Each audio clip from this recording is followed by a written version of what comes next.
minutes. So we'll get all of our questions in for TD about what we're going to see tonight out in Santa Clara. Parker, how is it going this morning? It's going good. I'm excited. We got football on our screens tonight. I know the games don't actually count and mean anything. We probably won't see the starters for the 49ers, but at the same time, when was the last time we saw a Titans football game? Early January against the Jags? It's been a while. It's 7 months. Long 7 months. I said to Robbie as we were switching over, I said, football is back. Kinda. It's great to have it back, and there are 5 other games tonight, 6 total games on the slate, so it's nice to have a night where you can settle in.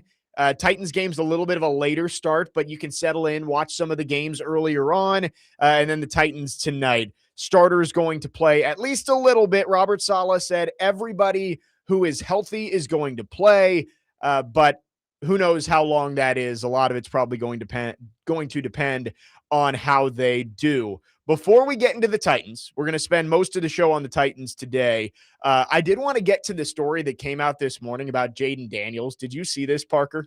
Yes, I did. I mean, I don't understand why. And first of all, this just reeks of it being his mom who's pushing this, by the way. After watching quarterback, like, I think that's what everybody's... That's immediately where my mind went, too. Everybody's kind of assumed this of, oh, it's his mom is making a big deal out of this. Because you watch quarterback, does this seem like something that Jayden Daniels would personally have been offended by, that they gave his number 5 out to some cornerback that they recruited? I don't think so. I really don't. I think his mom feels offended by this. And I love part of the statement that they gave to ESPN was he feels like he's not being treated the same as Joe Burrow. Yeah. You shouldn't be treated the same as Joe Burrow. He won a national championship and quarterbacked maybe the best team in college football history. Jayden Daniels went 9-4. Yeah, no crap, he's not being treated like Joe Burrow.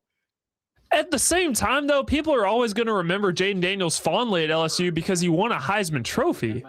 Now, if you watch the quarterback, Jayden Daniels seems like a very mellow, chill guy. So that's kind of where my mind went when I first saw the story. I'm like, it has to be his mom pushing it.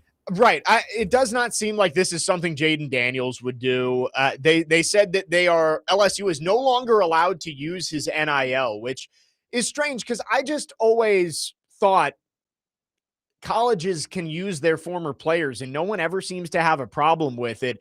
In the cease and desist letter they sent to LSU, it said that the NIL agreement had expired and there was a 180-day grace period that has long expired. And they said LSU can no longer use his name, image, and likeness for any promotional materials or displays or anything like that. I never thought that there even had to be any kind of agreement, right? I assumed that if you played for them, that's kind of their content. They're going to want to promote you because you were a legend at LSU. Right.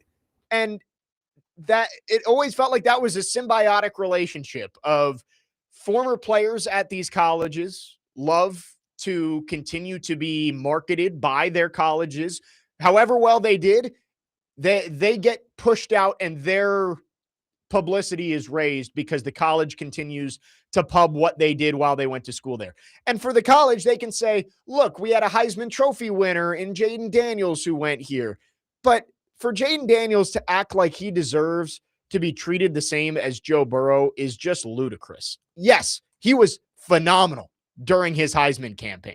And it's hard to win a Heisman when your team is 9-3 in the regular season, but he was that good. And your defense can't stop molasses in December. Right.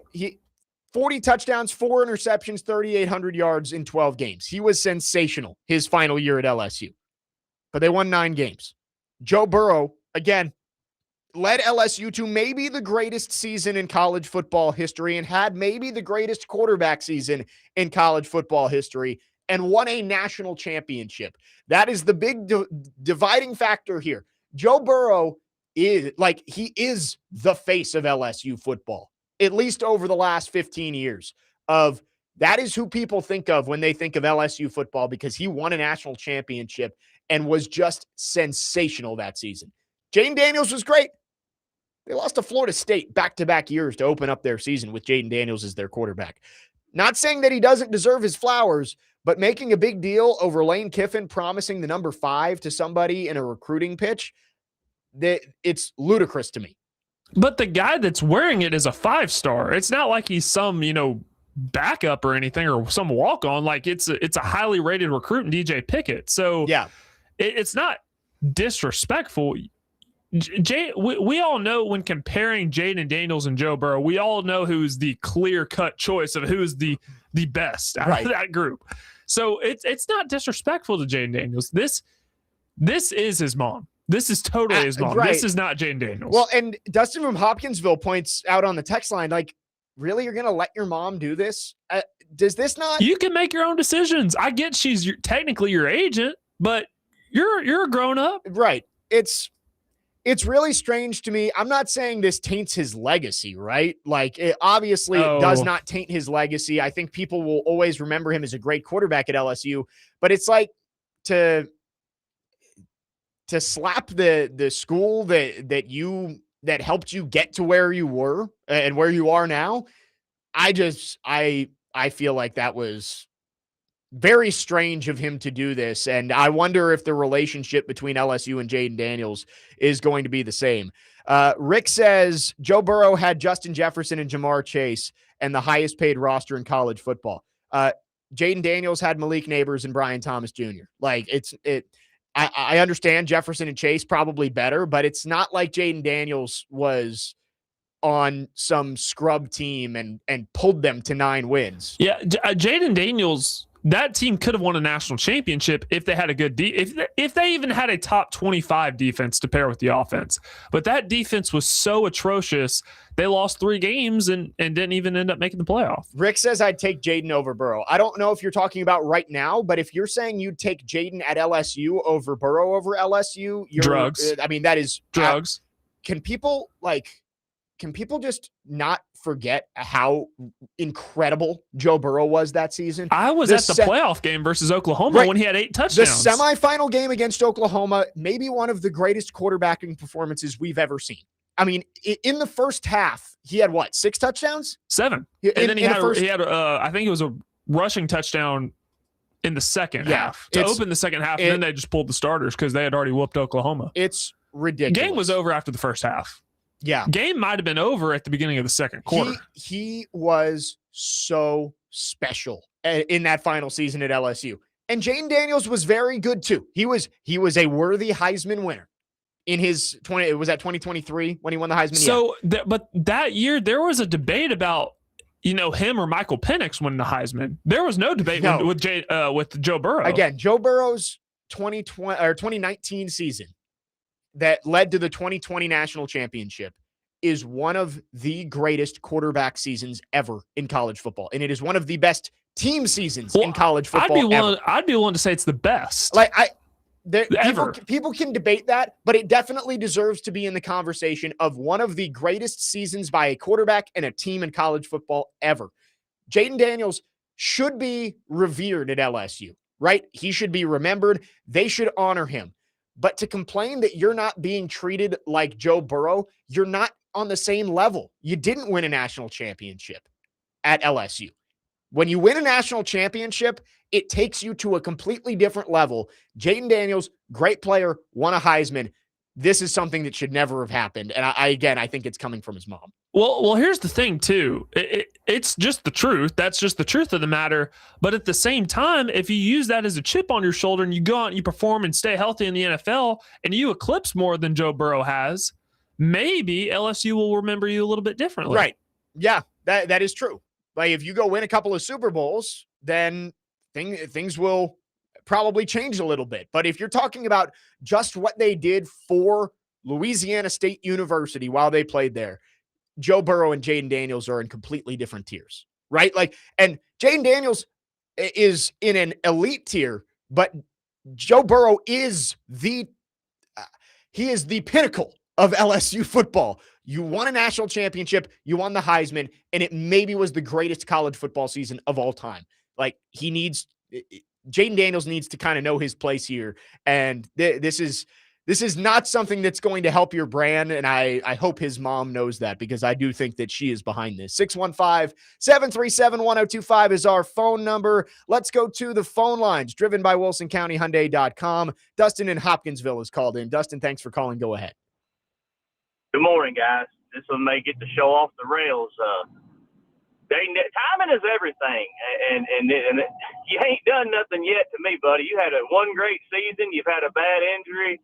And like y'all said, he done nothing compared to what Joe Burrow done in college. But I cannot wait to hear the mic'd up lineman across from him. Oh, mama said, mama's boy. I cannot wait. They're gonna have to protect that man. He better be mentally sound, because I only know of two quarterbacks right now that can dress like a Roblox character and. Okay, yeah, cool, man. Come on out here. Let's throw the pigskin. I'm pretty sure Joe Burrow, and then why is it blanking on me? Chicago's Caleb Williams. Caleb Williams. You let Jayden Daniels go out there in a leopard print women's underwear, and he is going to get clowned. Mama's boy, did she dress you too today? No, Joe Burrow come out there. Man, that is a man's man. That is a quarterback right there. He's only got three weapons, in my opinion. It's his running back and the two wide receivers, and he has nothing in the O-line. The man went to a Super Bowl in his first season? Yeah, second season. First fully healthy season. I mean, they're kind of on track of the same thing, injuries and whatnot. But you put Joe Burrow on that Redskins team, and you let's see what happens. Y'all have going. Yeah, thanks for the call, Dustin. Again, there's nothing wrong with having a good relationship with your mother, and there's nothing wrong with her being his manager / agent, because she does have a business background. There's nothing wrong with that. But Jayden Daniels needs to have a voice and realize that this is not good for him to be. Do you want to? I mean, LSU. If you accept LSU, they will welcome you with open arms, right? And that's what they do for Jayden. That's what they've done for Jayden Daniels so far. I don't know if this is a bridge I'd want to burn, right? Or a hill I want to die on. I do not understand why they think this is a good idea. Rick, I think, is trolling us on the text line. He says Burrow would have went 3-8 with Will Levis's Kentucky team, and Will Levis would have won a title with Chase and Jefferson. Please go back and watch some of the games from that 2019 season. Joe Burrow was special that year, and he went from somebody at the beginning of that season that was probably a day 3 pick to the consensus number 1 overall pick. That's how good he was. The Jayden Daniels stuff, I get it. You should be honored at LSU. That doesn't mean that they have to retire your jersey. And to compare yourself to Joe Burrow, who again maybe had the greatest quarterback season in college football history, it's not the hill that you need to die on here. 615-737-1025 is the phone number. You can text or call. Our phone line's driven by WilsonCountyHyundai.com. Again, TD can't join us for the full show. He's out in California. He will be with us at 11 a.m. for 30 minutes talking all things Titans as we gear up for preseason game number 1 tonight. And we'll talk Titans coming up next. Who are some players, not in the starting lineup? We're going to see the starters tonight. Who are some players down in the depth chart that are going to play tonight that you think are going to make a play and possibly raise their stock as we head towards the regular season? 615-737-1025. We'll give our answers coming up next. Jake Lyman, Parker Kelley, next man up, 1025 The Game.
I just got three things to say. God bless our troops. God bless America. And gentlemen, start your engine!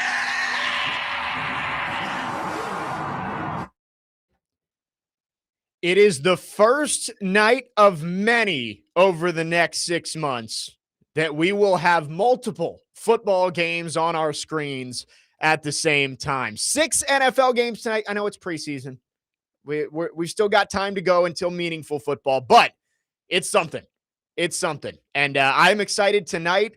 6 o'clock, NFL Network, Packers Steelers is going to lead us off. You got Cardinals Raiders tonight. We'll talk a little Fernando Mendoza later in the show. And of course, the Titans and 49ers at 8 p.m. Robbie told me, I hadn't seen this, that Jordan Love is going to play tonight a little bit for the Packers.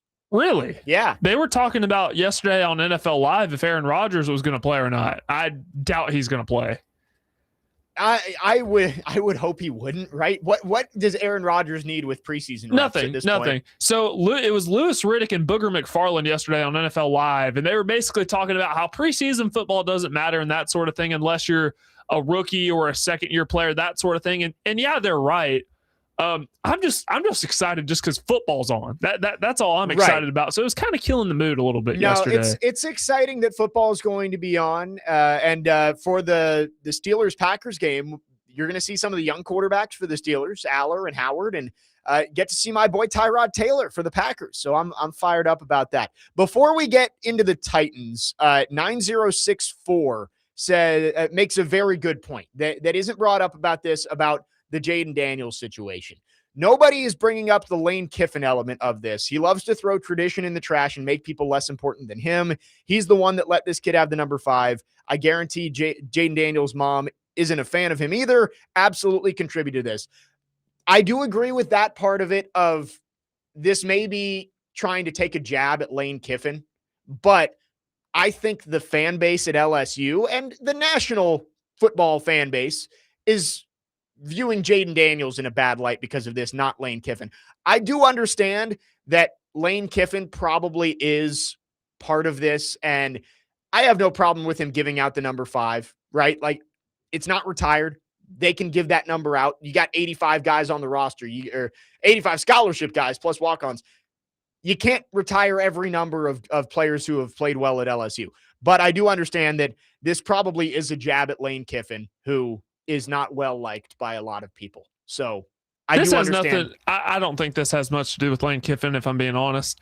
But this Jayden Daniels, I absolutely do believe that fan base is going to start looking at Jayden Daniels in a bad light because of this. Even if it's not entirely his decision, which his mom may be in his ear, but ultimately Jayden Daniels as a man can say, I don't want to do this. Right. And he didn't. No, I think most of the blame in this situation is on Jayden Daniels, but that is a good point brought up by 9064 that the Lane Kiffin element of this, a new head coach, maybe plays into why this is happening.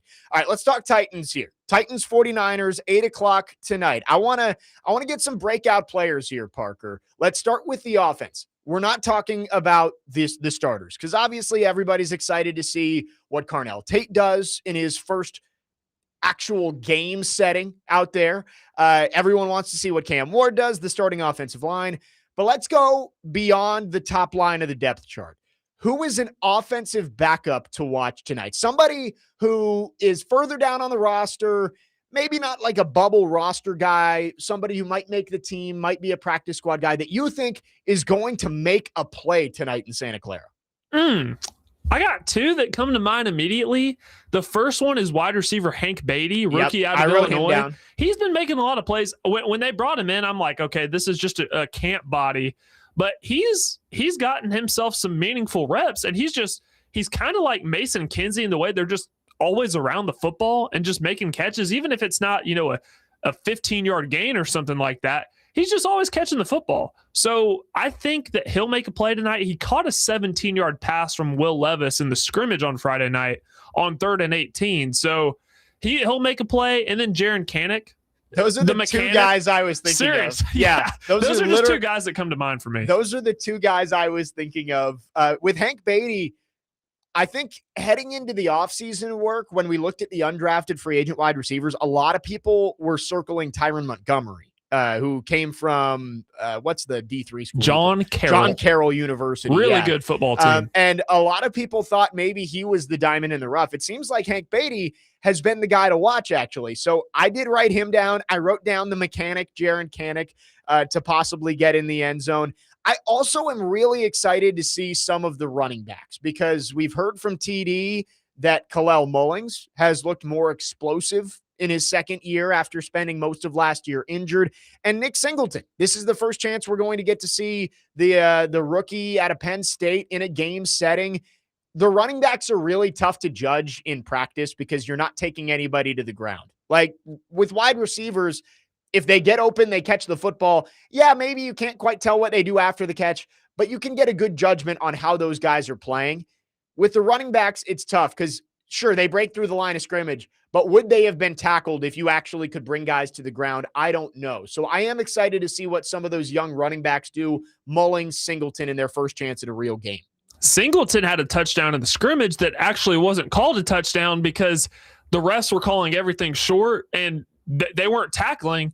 But I promise you, if that was a game, he would have scored from, I don't know, 50 yards out. Yeah. So I am excited to see those guys. I saw an aggregation account a couple days ago saying that, Nick Singleton, a 5th-round pick, is listed as RB6 on the depth chart. That's not real. The unofficial depth that's chart not real. It's meaningless. Yeah. Not meaningless, almost meaningless. He's going to make the roster. They spent a 5th-round pick on him. You're he's going to make the roster. You're not cutting Nick Singleton for Julius Chestnut. And he's been one of the best running backs in college football for the last 3 years. Yeah. And I'm excited to see what he does. Dustin from Hopkinsville, I love the talk to text here sometimes. I understand what he was going for, but the first line of this text is, on offense, it needs to be lettuce to Iron Manor over and over. Levis to Iomanor. Alec Aomanor is spell check's worst nightmare. I know it. I texted you because we were getting him and you asked who we were getting for an interview last week. And I think it was like also nothing close like to Aomanor. Manor. Right. You couldn't have even translated it. I don't Somehow I knew what you were talking about, which is the weird thing. I got to say, I doubt that Levis and Iomanor are on the field together today. Like, I think Iomanor is one of the players that's probably going to get dual run with Cam and Trubisky. We've seen that in practice of Iomanor's kind of been rotating with the ones, rotating with the twos. I don't know if he'll be out there with Levis. I think Levis is going to get that group of Oliver, Restrepo, Beatty, KJ Osborne. That's going to be the group of receivers that Levis is going to be playing with. But Chip from Mount Juliet makes a good point that we've talked about too. Levis needs to really ball out in the preseason to improve his stock. Could see him move to San Francisco, the Rams, the Jags, the Packers, or the Vikings. I'm going to say no to the Rams because they drafted Ty Simpson. I don't know if that would make a whole lot of sense. And they have Stetson Bennett on the roster. The other 4 that you mentioned there, I think could be interesting. Rick on the text line says, most important players to watch for me, Latham, whoever the right guard is, the center, which is Austin Schlottman, Ward, Taylor, Femi, Restrepo, and Femi again. Also mentioned Singleton. I do think the offensive line is going to be interesting to watch today. I said yesterday, Parker, that I do think you could see the offensive line rotating even after Cam Ward is out. Like you could see Latham and Moore, and maybe you kind of swap some guys in and out here. But you're going to need to see all of those right guards play with the first team offense, because if you want to get a real concrete comparison of those 3 guys, it's tough to be able to say, Carmona was in there with Deculus to his right, while Volson was out there with Latham to his right. That makes things easier, and you can't view these things in a vacuum. So I do wonder if maybe the offensive line gets more run than some of the other skill position players on offense. I don't think you're going to see Cam Ward for too long tonight, a drive or two. And you're probably not going to see Ridley all that much. You're probably not going to see Robinson all that much, Pollard. But the young guys and the offensive line on offense, I think, could stay out there a little bit longer, even once Mitch Trubisky is into the game. Yeah, I like the point that you brought up yesterday. If it were up to me, I'd want to play that offensive line or a variation of the starting offensive line, a combination, whether it's Volson at right guard or you get Carmona in there at right guard or you Brandon Crenshaw Dixon at swing tackle.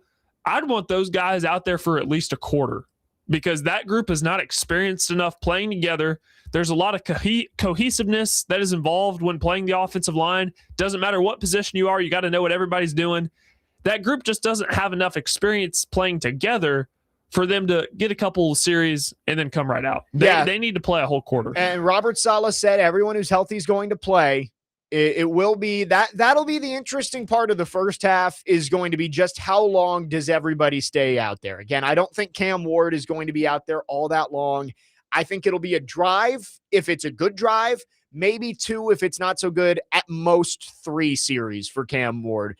But I could see, like we said, the offensive line, they need time to gel, and this coaching staff needs more in-game reps and data points to evaluate this group. So I wouldn't hate to see them out there a little bit longer, even once Mitch Trubisky checks in. 615-737-1025 is the phone number. We will take your thoughts on our phone lines driven by Wilson County Hyundai.com. Keep up with training camp with 1025 The Game for the latest updates, player interviews, and more as we get you prepped for the upcoming football season. Coverage of training camp is presented by Twin Peaks Restaurants, Parman Tractor and Equipment, Nelson's Greenbrier Distillery, and Tri-State Water, Power, and Air. We'll flip to the defensive side of the ball after this. Who are some guys on that side who need to step up and make some plays today? I've got a few in mind. We'll get to it next. Jake Lyman, Parker Kelley, next man up, 1025 The Game.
Today, the Nashville Sounds take on Indianapolis at First Horizon Park. First pitch is at 6:35, and you can catch all the action on 94.9 The Fan, presented by Twin Peaks Family Leisure, Maple Street Biscuit Company, and Social Cantina. Jake Lyman, Parker Kelley with you on this Thursday. Turron Davenport going to join us at 11 today, live from Santa Clara as the Titans and Niners gear up for the preseason opener tonight, 8 o'clock kick from Levi's Stadium. We're going through some under-the-radar players who are going to be playing a lot late in this game, who could step up, make a play, make a name for themselves as they try and make this roster. We went through the offensive side. Both of us were on Hank Beatty and Jaron Kanak as guys who could make a play late. Defensive side of the ball, who do you think is going to make a play? I remember last year we talked about this, the Falcons game.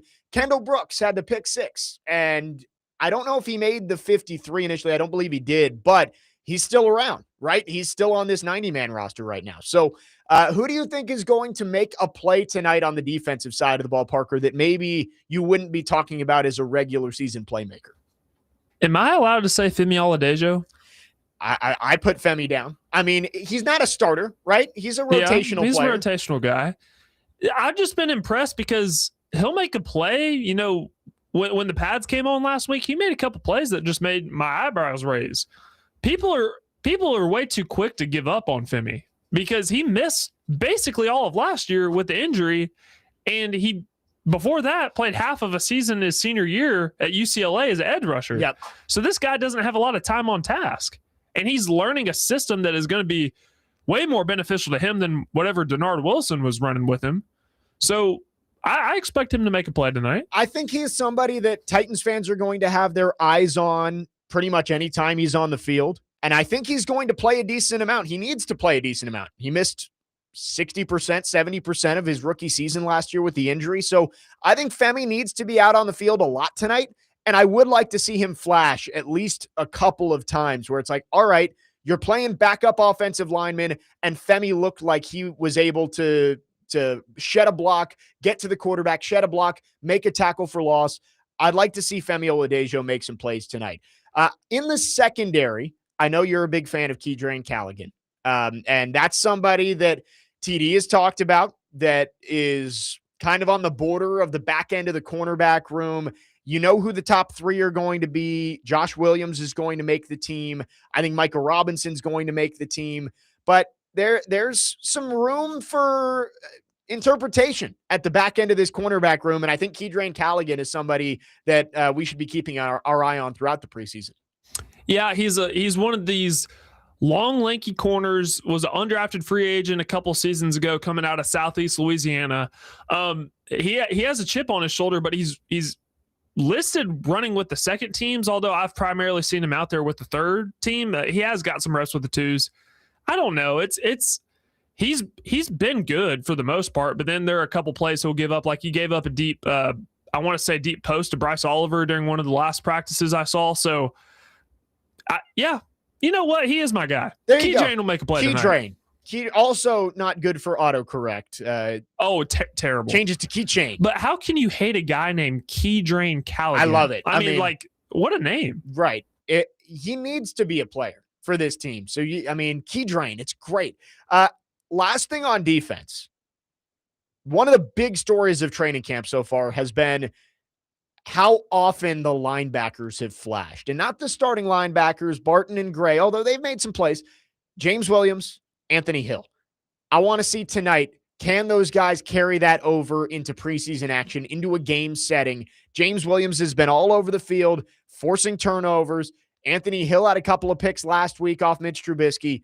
I want to see if those guys can carry it over tonight and make some plays against it's going to be Mac Jones, I assume, is going to be starting for the 49ers. Who's their third string quarterback? Is it Curtis Rourke? Yeah.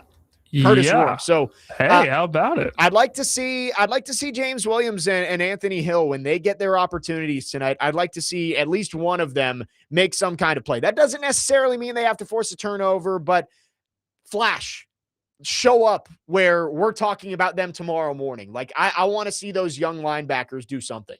Something that I've been forgetting the last week is Anthony Hill's only 21 years old. Yeah. And you hear that when he talks at the podium. He still's got that that kid-like presence about him, but at the same time, there's a lot of maturity there, and he still has a lot of room to grow. He's only 21 years old. Yeah. I mean, we're seeing guys like Carson Beck come to the league at age 25 or whatever he is.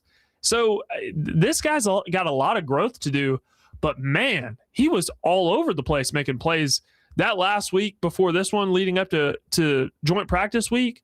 So yeah, I expect him to be out there making some plays. Right. I think that the two early pick guys defensively, they're going to get a lot of run tonight, and they should. Like Carnell Tate, I think he's going to play when Cam Ward's out there, and then you sit him down. You don't need to see Carnell Tate out there for a full quarter or a quarter and a half. But I do think Falk and Hill should get some run. They're not expected to be top-line guys as rookies. They're more guys who are going to grow into those roles. So I'd like to see them get a lot of reps tonight against the 49ers and see what they can do off the edge for Falk and at inside linebacker for Anthony Hill. 615-737-1025 is the phone number. Who are you looking at tonight in the Titans preseason opener? We'll get to your thoughts. And also, I caught up on Hard Knocks yesterday. I got to say, Mike McDonald, I loved his interaction with Derek Hall, the outside linebacker, telling him to get away from the quarterback. I'm sure people have seen this on social media over the last day or two. Mike McDonald, watching Hard Knocks,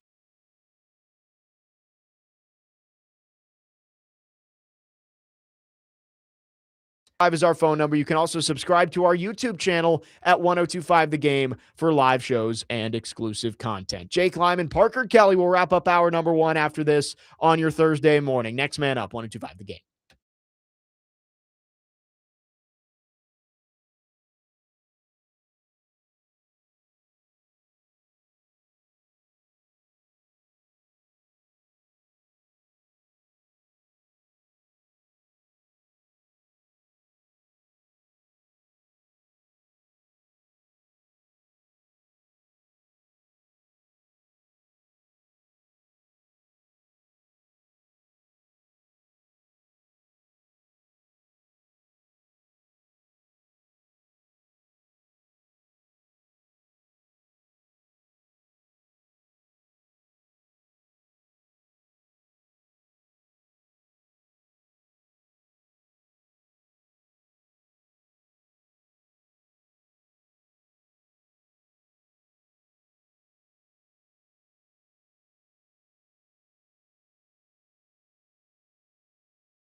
Next man up, 102.5 The Game, Jake Lyman, Parker Kelley.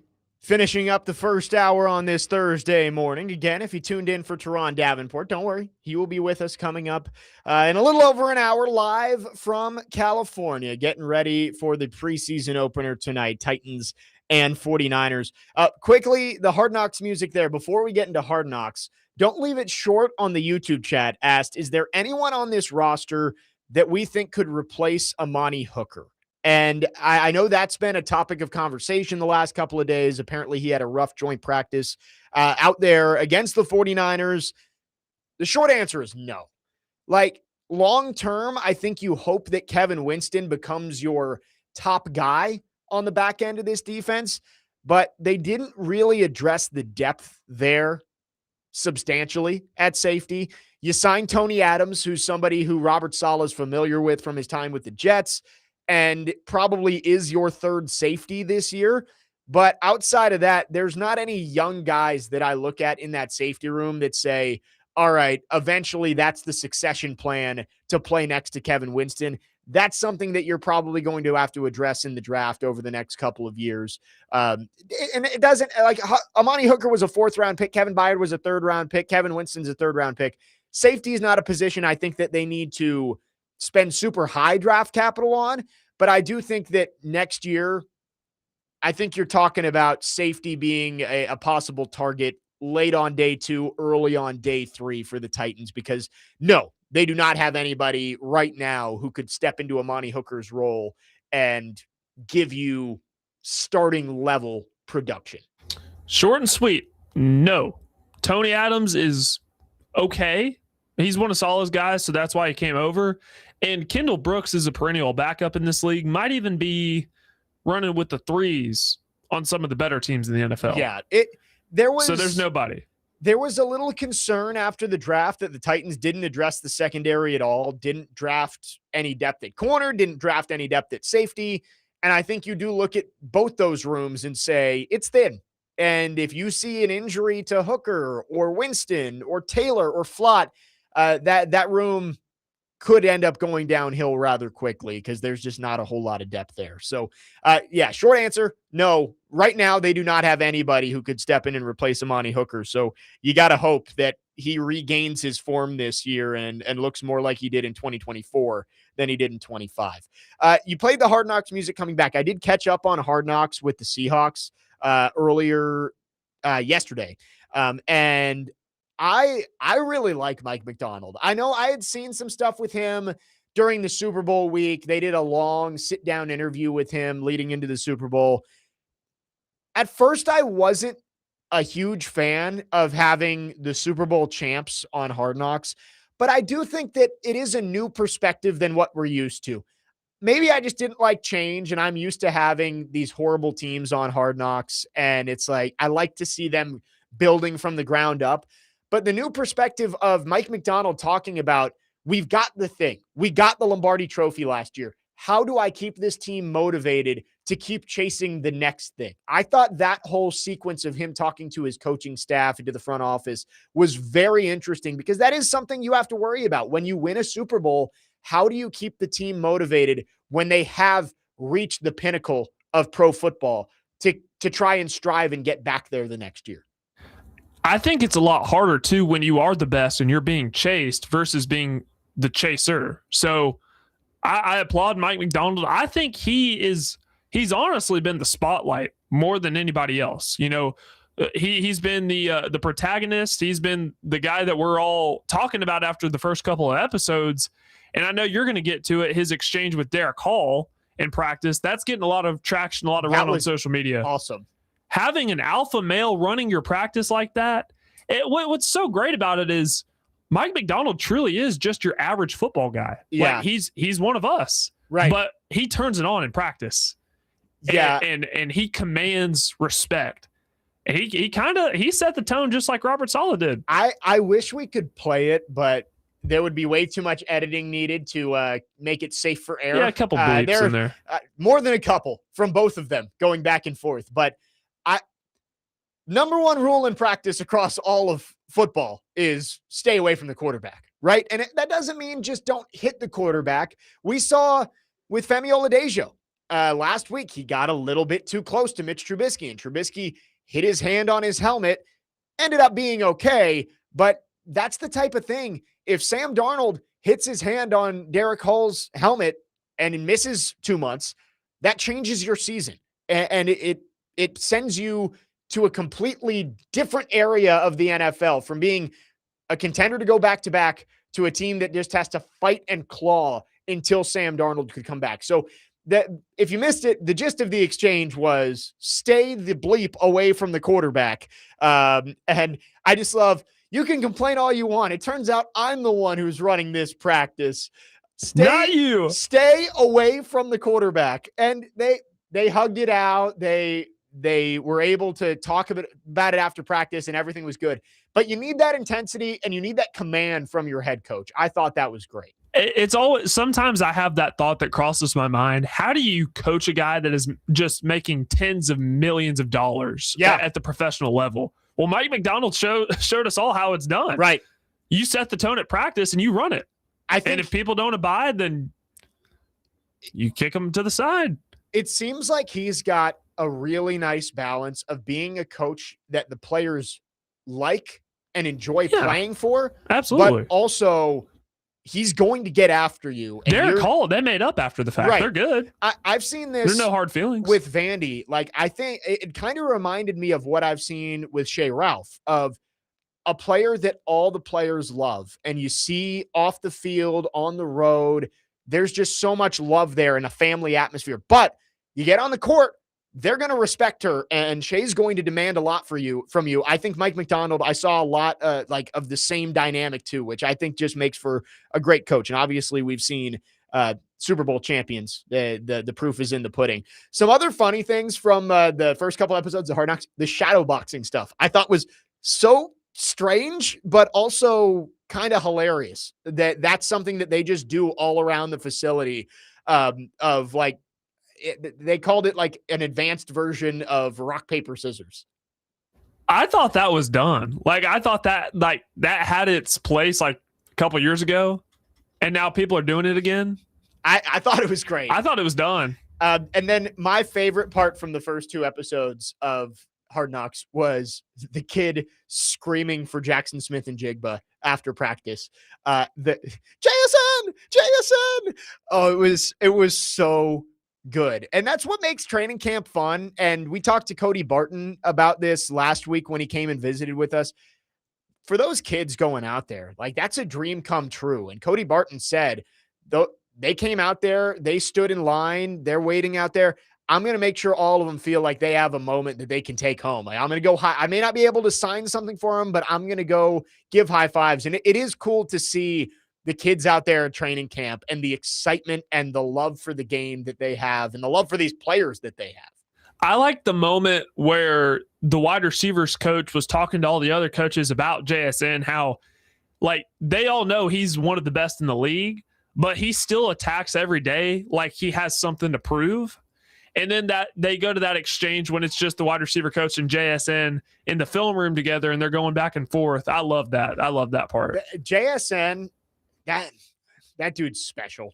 And it's you hope that Carnell Tate can have a similar arc. Obviously, the season he had last year was just ridiculous. So that's high expectations. But Ohio State receiver, you hope that you can get wide receiver 1 production like we've seen from a whole lot of those Buckeyes who've come out over the last few years. 615-737-1025 is the phone number. We'd love to hear from you. Our phone and text lines driven by WilsonCountyHyundai.com.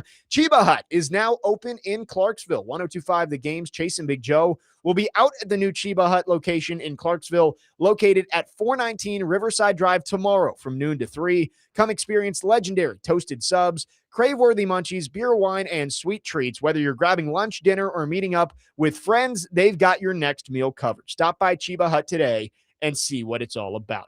We got 1 hour in the books on this Thursday. Again, Turron Davenport going to join us at 11 to talk all things Titans as they are out in Santa Clara getting ready for preseason game number 1 tonight. But 5 other games around the NFL. We're going to talk about some of the big storylines from those matchups, including Fernando Mendoza's debut tonight for the Raiders. We'll get into all of it coming up next. Jake Lyman, Parker Kelley, next man up, 102.5 The Game.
Next man up, 102.5 The Game. Jake Lyman, Parker Kelley with you. Second hour on this Thursday. We are broadcasting from the Busy Beat Plumbing, Heating, and Air Conditioning Game Nashville Studios, home of the $99 yearly Beehive membership, where the buzz is always about great service.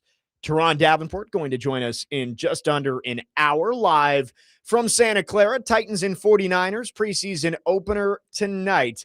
8 o'clock kick on News 2. Our good friend Corey Curtis on the sidelines for that one, so excited to tune in. 5 other games going on around the NFL tonight. This is, last week, Thursday, Parker, we were fired up. Hall of Fame game, first real football of the year, kind of real football. And tonight, I feel even more excited because you get multiple games. You get to kind of keep track of how things are going, whose starters are going to play. I just saw on ESPN, it looks like the Bengals going to play their starters. So we'll get to see Joe Burrow out there. Packers going to let the starters play a little bit. So we'll see Jordan Love.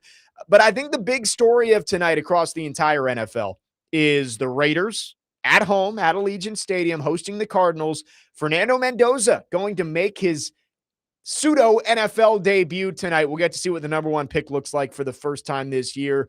Again, likely not going to start the season as the number one quarterback for Las Vegas. They're going to let Kirk Cousins take the reins there. But it's exciting to see what Fernando Mendoza looks for his first time on an NFL field. Absolutely. I wonder if Kirk Cousins is going to play it all tonight. Maybe a couple series from him. I haven't seen any updates regarding that, but it is exciting when you see Fernando Mendoza for the first time, considering the last time we saw him, he was winning the national championship versus Miami. So I think it's smart on the Raiders' part that they're sitting him for a little while to let him learn, because he was deservingly the number one overall pick. But at the same time, don't think he was ready quite yet to be named the starter right out of the gate for Las Vegas. So I think it's smart that they're sitting him, but excited to see how he gets acclimated to the speed of the NFL game. Well, the Cardinals are starting Brissett tonight, so it won't be Carson Beck starting again. But it's Carson Beck versus Fernando Mendoza again. Fernando Mendoza's last two I didn't even think about his that. last two football games he's played, Carson Beck has been standing on the other sideline. Hey, there is going to be a real discussion in Arizona about starting Carson Beck. Yeah, that's going to be a real discussion at some point. He looked good. He looked good on Thursday against the Panthers. Again, the Panthers backups, but he did look good, made some really impressive throws early on in that game. Cardinals Raiders get to see Fernando Mendoza for the first time. And, with Fernando Mendoza probably sitting, it's not that big of a deal what he does tonight. I think you just like to see him get into a rhythm. I know a lot has been made about him taking snaps under center for the first time. So I know that's probably going to be a focus today, is turning his back to the defense and play action from under center, all of those kind of things that, you can do in practice, but it's different in a game setting. Like in practice, he knows when he turns his back to the defense, he's not going to get hit.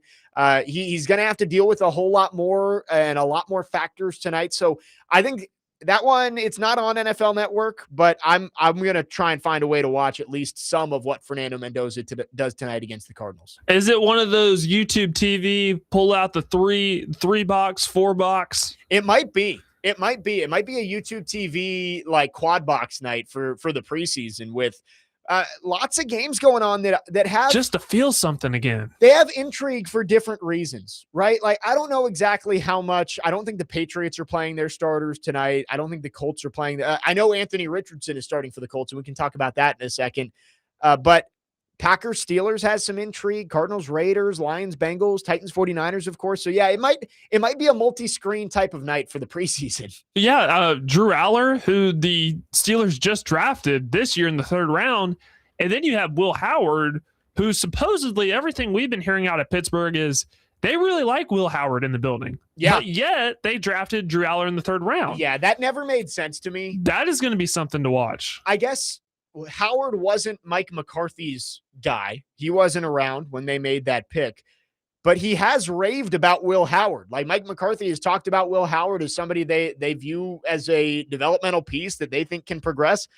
But if you think that, why'd you spend a 3rd round pick on Drew Aller? So I doubt Aaron Rodgers is going to play. We talked about it. Aaron Rodgers said that preseason football is not real football. So I really doubt they're going to send the 42-year-old out there in his last season to start in a preseason game. But that means you're going to see a lot of Drew Aller. You're going to see a lot of Will Howard. I really don't see much reason for Mason Rudolph to get a whole lot of snaps in that game. So that'll be intriguing too, to see what those two young guys look like, because the Steelers do seem to believe that one of them could end up being their franchise quarterback once Aaron Rodgers moves on at the end of the year. I will be really interested to see how that goes. Supposedly, they're starting over from scratch with Drew Aller. Everything that he learned at Penn State, forget all that. You're in the NFL now. We're gonna build you back up from scratch. If you're talking about physical traits, Drew Aller is much more impressive than Will Howard. Yeah. But Will Howard performed at a higher level. He won a national championship at Ohio State. So right. That will be something. If we're talking about headlines in the preseason, that's what I'm keeping an eye on. Yeah, those two, the Steelers' backup quarterback situations, I think that probably is one of the more intriguing preseason storylines, because outside of the quarterback battles going on in Cleveland, which I guess Deshaun Watson is starting this week for Cleveland. Shedeur Sanders will start next week for the Browns. That's on Saturday, correct?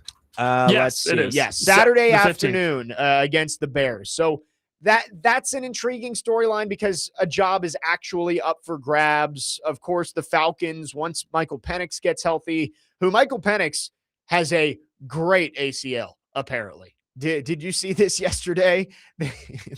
The doctor said my ACL is great and I shouldn't have any more issues. Well, you've had a lot of issues with that knee. I'm not so sure I believe that. All due respect, it's not great. Yeah, I would say neither of them are great. He's torn both of them in the last few years, right? Yes.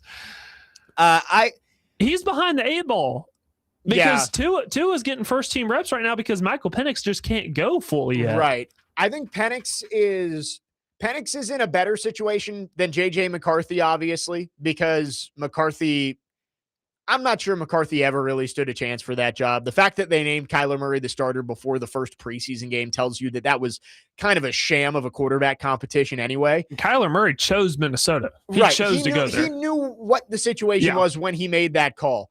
With Atlanta, I do think that Kevin Stefanski would rather start Michael Penix, because when Penix has been healthy, there has at least been flashes that you've seen and said, okay, that's why they decided to take him at 8. But if he's not healthy and he's not getting first-team reps, you might be backed into a corner where Tua Tagovailoa just gives you a better chance to go win. And for the Falcons aren't in a situation like the Browns where you know you're probably not winning no matter who the quarterback is. That division is wide open, and the Falcons have talent on both sides of the football. So I do think that Stefanski might be backed into a corner if Penix isn't healthy enough to get first-team reps and get significant time in this new offense. You might just be forced to play Tua because this is an Atlanta team that has a chance to go to the playoffs if they get half-decent quarterback play. Which sucks for him because he was a 2-time coach of the year in Cleveland, and they've been snake bitten by the quarterback position in Atlanta. Yeah. They finally fixed the pass rush. The pass rush plagued them for a long time. They ranked like in the 30s. And getting sacks in the NFL. They finally fixed that. They addressed it by drafting Jalen Walker, and James Pierce, and Walker, both of them in the first round. Walker's out for the season. Walker's out for the year. But I mean, that's what kind of got Stefanski fired in Cleveland was the quarterback situation. And now starting off in Atlanta, what's the question mark? The quarterback position. You don't have a lot of question marks everywhere else. Yeah, and with Tua, I do think Tua, the question is the injuries too, and the concussions have been a problem for him. Tua, I think, can give that team decent enough quarterback play with the weapons they have around, and that division they play in, where I don't think the Bucs are going to be world beaters. I don't think the Saints are going to be world beaters. I don't think the Panthers are going to be world beaters. Like, that is a wide open division. I think Tua can be a good enough quarterback that team can be in the playoff conversation. And with Penix, I think there's just more unknown there. So we will see what that looks like. But I do agree with you. I think that Steelers backup quarterback, young quarterback, I don't know if I want to call it competition, but the Steelers are going to have to make a decision at some point who they believe is going to be their franchise quarterback moving forward. The likely answer is neither of them will be, but who are they going to give the chance to? Because I don't think you can experiment with both, right? Like, let's say Aaron Rodgers gets hurt this year and the Steelers know that the season's kind of down the drain. Who are they going to turn to and say, we're going to give you the opportunity to prove you're the guy? Just based on draft position and the fact that Howard was in your building for a year and you still took Drew Aller makes me think it's going to be Aller. But Drew Aller, according to ESPN, is listed at 4 on the depth chart because they have Mason Rudolph there. Yeah. And then Will Howard, then Drew Aller. Let's see. Have they released a well, and sometimes the rookies just, again, get punch to the bottom. Let's see the unofficial depth chart for this. But I forgot about the Mason Rudolph signing. Yeah, well, Mason Rudolph, yeah, he spent 1 year here and then went. But it sounds right like back. it might be a 1 year deal again in Pittsburgh. Let's see, quarterback. This is from last year, so never mind. Anyway, yeah, those two, they're going to have to make a decision on who they believe is going to be their quarterback of the future, or who's going to get a chance to be their quarterback of the future. And it could be Howard, it could be Aller. Matthew from Jolton says Howard never beat Michigan. Hail, our resident Michigan fan on the text line. And 5745 says Howard is so much better than Aller. Aller is terrible. I do think people, and he says, have you watched offseason practice for the Steelers? Aller looks incredibly terrible. Have you watched offseason practice for the Steelers? I don't know if I haven't. I don't know anybody who's been out there, but I will say quarterback in the NFL, like you can watch guys play in college and say, well, that guy produced more and his team won more. Why is he not better? We had this whole conversation for a long time about Hendon Hooker and Will Levis, because when you watch those guys play in college, you'd say, well, Hendon Hooker won more. Hendon Hooker was a Heisman candidate before he got injured. Why would you take Will Levis over Hendon Hooker? It's because they draft and they make decisions based off of potential. And when you look at what Will Levis brings to the table in terms of traits versus Hendon Hooker, Will Levis was clearly a better prospect. Somebody that they felt they could develop into a pro-style NFL quarterback. I think it's the same thing with Aller versus Howard. Howard was a much more productive college quarterback than Drew Aller, and he won a national championship. But Drew Aller, when you look at central casting, there's a reason he was the number one quarterback in the country coming out of high school. He has all of the traits that you want. It's just a matter of whether you can coach the quarterbacking into him. And that's why they said they're tearing it all down and trying to build him back up. They know that he's got the physical ability. It's about getting the accuracy and the decision-making for Drew Aller and knowing the system. So you can say that Howard looks better than Aller. I think Aller, given the traits that he has, and again, you drafted him with Will Howard in your room, I would guess Drew Aller is going to get the shot to prove that he can be the quarterback of the future. And if he doesn't prove it, the Steelers will draft somebody else. And with Drew Aller, more than anything, I think for him, it's not he just played timid at Penn State. And that final year, they went out and they got 3 receivers from the transfer portal to help him out. But when he needed to, he wouldn't pull the trigger. And it often led to either him taking a sack or just making a bad mistake. But if you have the arm talent, go ahead and let it rip. That's why you're there. I think that's what cost him in that semifinal game a couple of years ago versus Notre Dame, where they were a game away from going to the national championship. He just wouldn't pull the trigger when he needed to. Yep. And Drew Aller, I think there's a lot that they need to figure out there, because clearly last year didn't go well even before he was injured. And you can see the flaws on tape, but you can also see the ability on tape. It's going to be up to Mike McCarthy and that staff to try and coach him into an NFL quarterback. If I had to guess, the Steelers are drafting another quarterback within the next 2 years that they're going to build around, because I don't think Aller or Howard, mix them together, Aller or Howard are the answer there in the Steel City. 615-737-1025 is the phone, and we'll continue to go through the preseason games tonight. And we brought up J.J. McCarthy, and I apologize to Matthew from Jolton, but 5745 said McCarthy never stood a chance as a starter regardless of the team that drafted him. Journeyman backup quarterback at the best. That Michigan draft class from 2024 is kind of hilarious, where they've all turned out to be. We can talk about it coming up next. 615-737-1025. Jake Lyman, Parker Kelley. Next man up here on 1025, The Game.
Next man up, 102.5 The Game, Jake Lyman, Parker Kelley. Football in the air, 6 preseason games tonight, including the Titans and 49ers out in Santa Clara.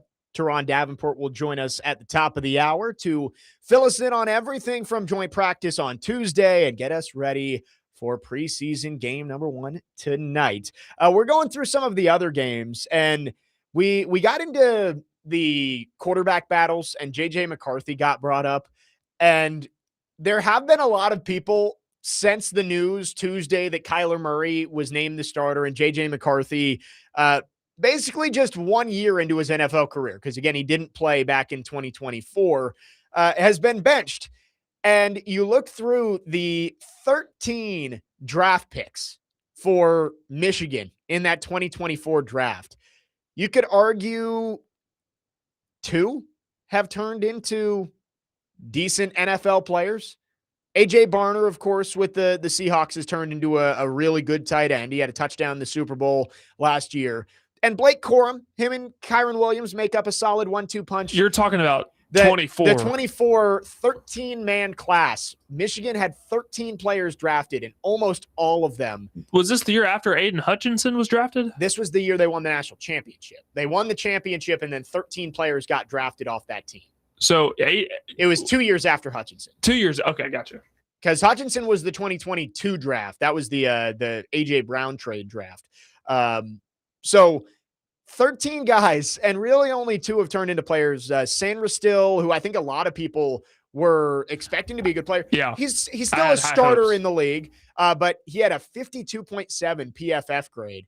And that Commanders defense was not good last year. Injuries have played a role in this too. But it's led to a lot of people, including Nevada Josh on the text line, saying it just proves that Michigan team were all cheaters. Their best player never even stepped on the field in Connor Stallions. Again, you don't really know how much of a role that played in it, because it was a good team, but the further you get away and you're starting to see what these players have turned into at the NFL level, it makes you wonder, was that an even larger role than maybe people had first thought, the Connor Stallions sign stealing scandal a few years ago? But there was also too, like, trying to keep as much continuity on that roster after Jim Harbaugh left to go coach the Chargers and Sharon Moore stepped in. They tried to keep as much of the same, the Michigan man tried to keep the same offense intact, same defense, despite all the roster churn, all the coaching churn.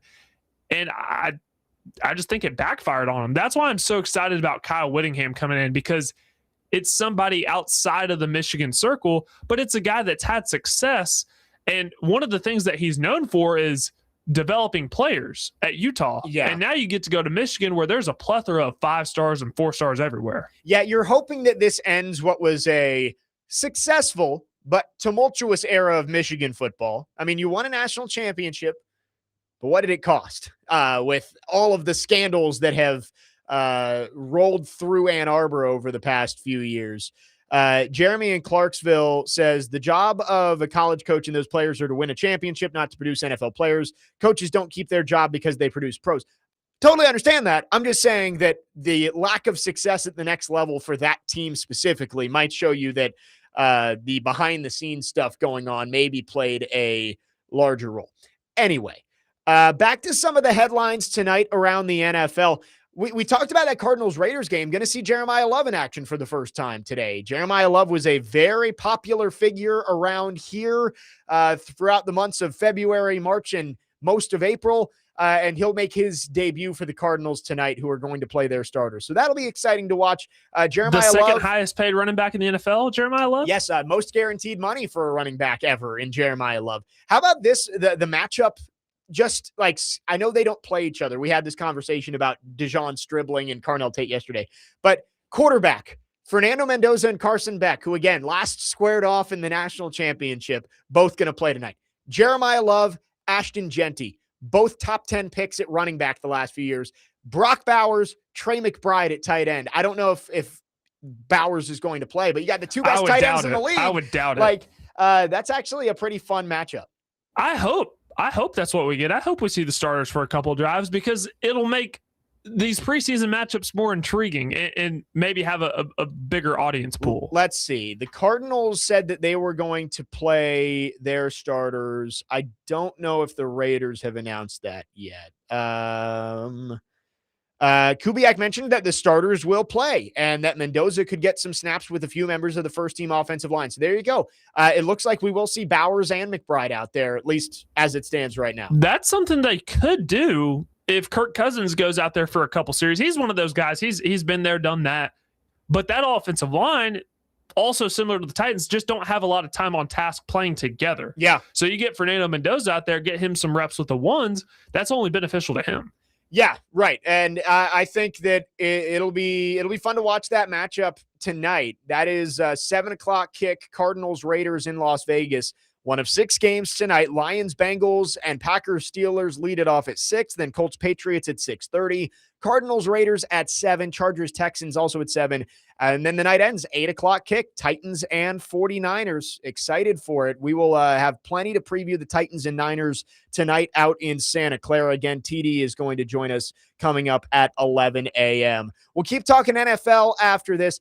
I did see a clip on social media from the Eagles yesterday, which I just thought was pretty hilarious, and we can get into that next. And also, I had a fantasy football question for everybody out there. We can talk about that after this coming up next. 615-737-1025. Jake Lyman, Parker Kelley with you on your Thursday morning. Next man up, 102.5 The Game.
Next man up, 102.5 The Game. Jake Lyman, Parker Kelley alongside you. Football is almost back, and we've got a little teaser tonight. 6 preseason games. We've gone through some of the big storylines tonight for the Titans, of course, and around the entire league. Parker, did you see this clip of Jalen Hurts that the Eagles put out yesterday? I saw a couple of clips from the Eagles. Which one are you referring to? So I feel like it's a rule. And maybe it's not. If there are any like social media directors out there who can correct me, fine. I feel like it's a rule that you don't post the starting quarterback throwing an interception. Especially when it's Jalen Hurts, who Hurts is not it's not like he's on the hot seat or anything. Like, I don't think anyone's pushing for Jalen Hurts to be out, but there is some controversy around Jalen Hurts and where he stands among the NFL's best quarterbacks. And the Eagles yesterday just posted him throwing a horrendous interception to Quinyon Mitchell.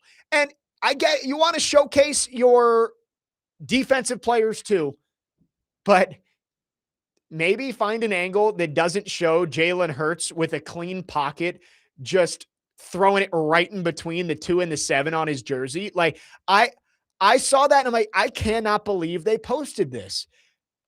You got to showcase the defensive players, but leave a little mystery of who threw it. Maybe people can make their own conclusions from it, or you post one that the backup quarterback threw. Like the Titans have posted a couple of plays this year where Mitch Trubisky threw a pick, and it's like, look at Anthony Hill go get it, or look at James Williams with the one-handed pick, whatever. But man, Jalen Hurts just front and center in this video, stepping right into a throw and just a horrible pass. I cannot believe they posted that on their social media. I just saw Barstool Sports post Jalen Hurts when he sees the social media intern in the hallway the next day and just roundhouses the guy. It's just, I actually heard Dan Orlovsky talking about this morning. The fact, the narrative and the discussion around Jalen Hurts a year removed from winning the Super Bowl and being Super Bowl MVP is just mind-blowing to me. It's crazy that he is 18 months removed from one of the best games of his career, winning a Super Bowl in runaway fashion against the dynastic Kansas City Chiefs. And now the conversation is he a top half of the league quarterback? And I'm not saying that's not a fair conversation to have, because Jalen Hurts does have flaws in his game, but you are right. It is crazy how fast it's gone from last year after the Super Bowl. I remember hearing a lot of the national sports talk hosts saying he's the top 5 quarterback in the league. It's Mahomes, Allen, Jackson, Burrow, Hurts. That's the 5. To the Athletics rankings and ESPN's rankings, polling executives and coaches have him like on a borderline top 15. Which the fall off has been very steep for Jalen Hurts in the last year and a half. So Jalen Hurts threw a pick yesterday in practice, and the post got 6 million views. Josh Allen threw a pick in practice, and it got 193,000. Yeah. That's crazy to me. And I'm not even coming on here and saying Jalen Hurts is a leader or anything like that, but 2 of his best games have come against Patrick Mahomes in the Super Bowl. Yeah. I'd say his 2 best games. And he won a Super Bowl. Right. And MVP. I know. I heard, I think it was one of our fillers for Unsportsmanlike, one of the teasers for ESPN Radio, where they said, it's like, we talk about how great Herbert is and how great Dak is, but they haven't been able to do those things that Jalen Hurts has already done. And winning a Super Bowl doesn't make you an elite quarterback. We had the conversations for years. Is Joe Flacco elite after he won that Super Bowl and had just a ridiculous playoff run to get the Ravens to the Super Bowl back in 2012? But Jalen Hurts, he doesn't help himself with some of the things that he does and some of the ways, the plays that he's made. I mean, we're going to talk about fantasy in a second. I had Jalen Hurts on my fantasy team last year when he had the worst fantasy play in history. The interception, fumble, all in the same play. I could not believe it. It was on Monday Night Football too. And I remember I think it was a league with my family, and he throws the pick then the guy who picked it off fumbles. Jalen Hurts picks it up and fumbles again, -4. All in one play. That's just unlucky. I'd be punching the screen after that if I had Jalen Hurts in fantasy. Well, speaking of fantasy, I did want to quickly bring this up, and we got a couple of minutes to do this. We don't talk fantasy football very much on here, but I've seen people already drafting, and I just have to ask the question, like, what is the ideal draft time? Because for me, it's always been the week of the first game. And maybe this year you have to push it up a little bit because the opener's on Wednesday now, not Thursday. So it makes it a little bit tougher to squeeze these in.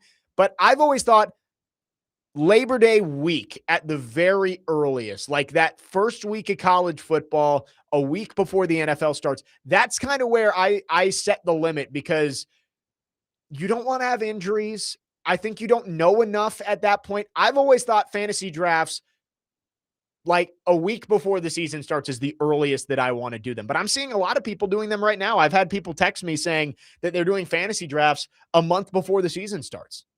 I take fantasy football seriously because I'm really competitive, but I have friends that take it too seriously where they're wanting to draft the first week of August. And I'm like, guys, like, what happens if that, the 49ers situation, how many injuries have they had? Right. What if a guy like Ricky Pearsall, for example, season-ending injury before he even steps out on the field? I want to have as much up-to-date information as possible before I draft. I've always been like an August 29th, August 30th, 31st type of guy. It doesn't have to be the week leading up to the first game, but once the preseason's over, I'm fine with that. I have not even thought about fantasy football yet. Like I'm not into too many other things going on. Right. There's a lot going on and it's just not that time yet. And you were asking me during the break too, like how many leagues is the right amount? I think fewer is better. And I've gotten roped into too many with friends, family over the years. I think 3 should be the max, but somehow I still always get roped into more. I got roped into 4 NFL ones, and then I'm going to do at least 1 college. I always set the bar at 2, but I somehow just like, high school friends, college friends, another group of friends, they all want to do it. Yeah. All want to play fantasy football. Yeah. I'm like, guys, I'm in 4 leagues already. It's mostly family because like mine have to be casual. I can't part of gambling policy, obviously can't play for money. So it's my family that I'm playing with. Like it's my side of the family, my cousins, my uncles, my parents, and then my wife's family has roped me into their league too. So I'm in multiple family leagues and then one with my friends. I'm trying to keep it at that. B-Man says my league drafts on September 5th on a Saturday. So here's my one issue with that is that's your first full Saturday of college football. Yeah, I'm off limits that day. My favorite day to draft is Labor Day. I think that is a perfect day to draft because there might be one college game on. Like I remember it's usually at night though. I did a draft during UNC TCU last year. Like I think that's the perfect time to draft is Monday night, Labor Day. But obviously people are in multiple leagues. You got to kind of spread it out. But I don't love the Saturday, the first weekend of college football to do the draft either. That whole weekend, unless it is Labor Day, like you're talking about, and you do it before the game starts. I'm in a dynasty league with my friends. So we already have I think it's like we get to keep up to 12 players from last year's team. So we're just drafting a bunch of rookies and, other guys. So it really doesn't take that long. Yeah, no, that makes sense. I've not done the dynasty league before. I prefer it. I've heard I it's prefer fun. dynasty. Quickly on this, who's your Titans guy for free agent or for fantasy football this year? Like who do you think might act? Last year, the answer was absolutely nobody because Tony Pollard, he had 1,000 yards rushing, but he didn't score very much. And your leading receiver had 550 yards in Chigakonkwo.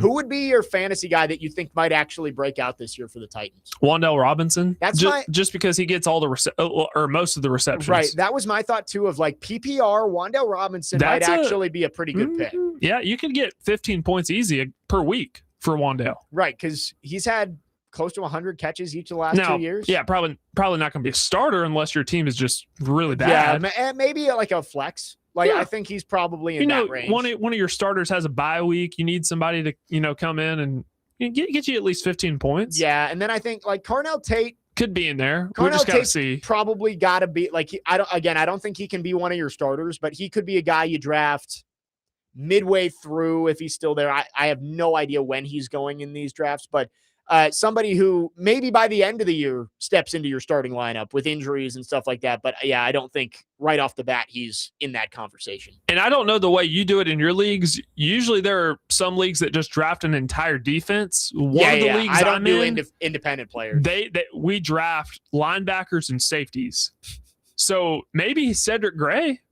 If you play fantasy football that way. Do you get like points per tackle? Yes. Okay. Yeah, that might be worth it. I mean, he was top 5 in the league last year in tackles. That is true. I have played 1 year. I played an independent defensive players league, and I hated it. And I will never go back. I loved it because I had Brian Branch at safety, who's one of the best in the league, and then I forgot who my linebacker was, but defense was never a concern for me.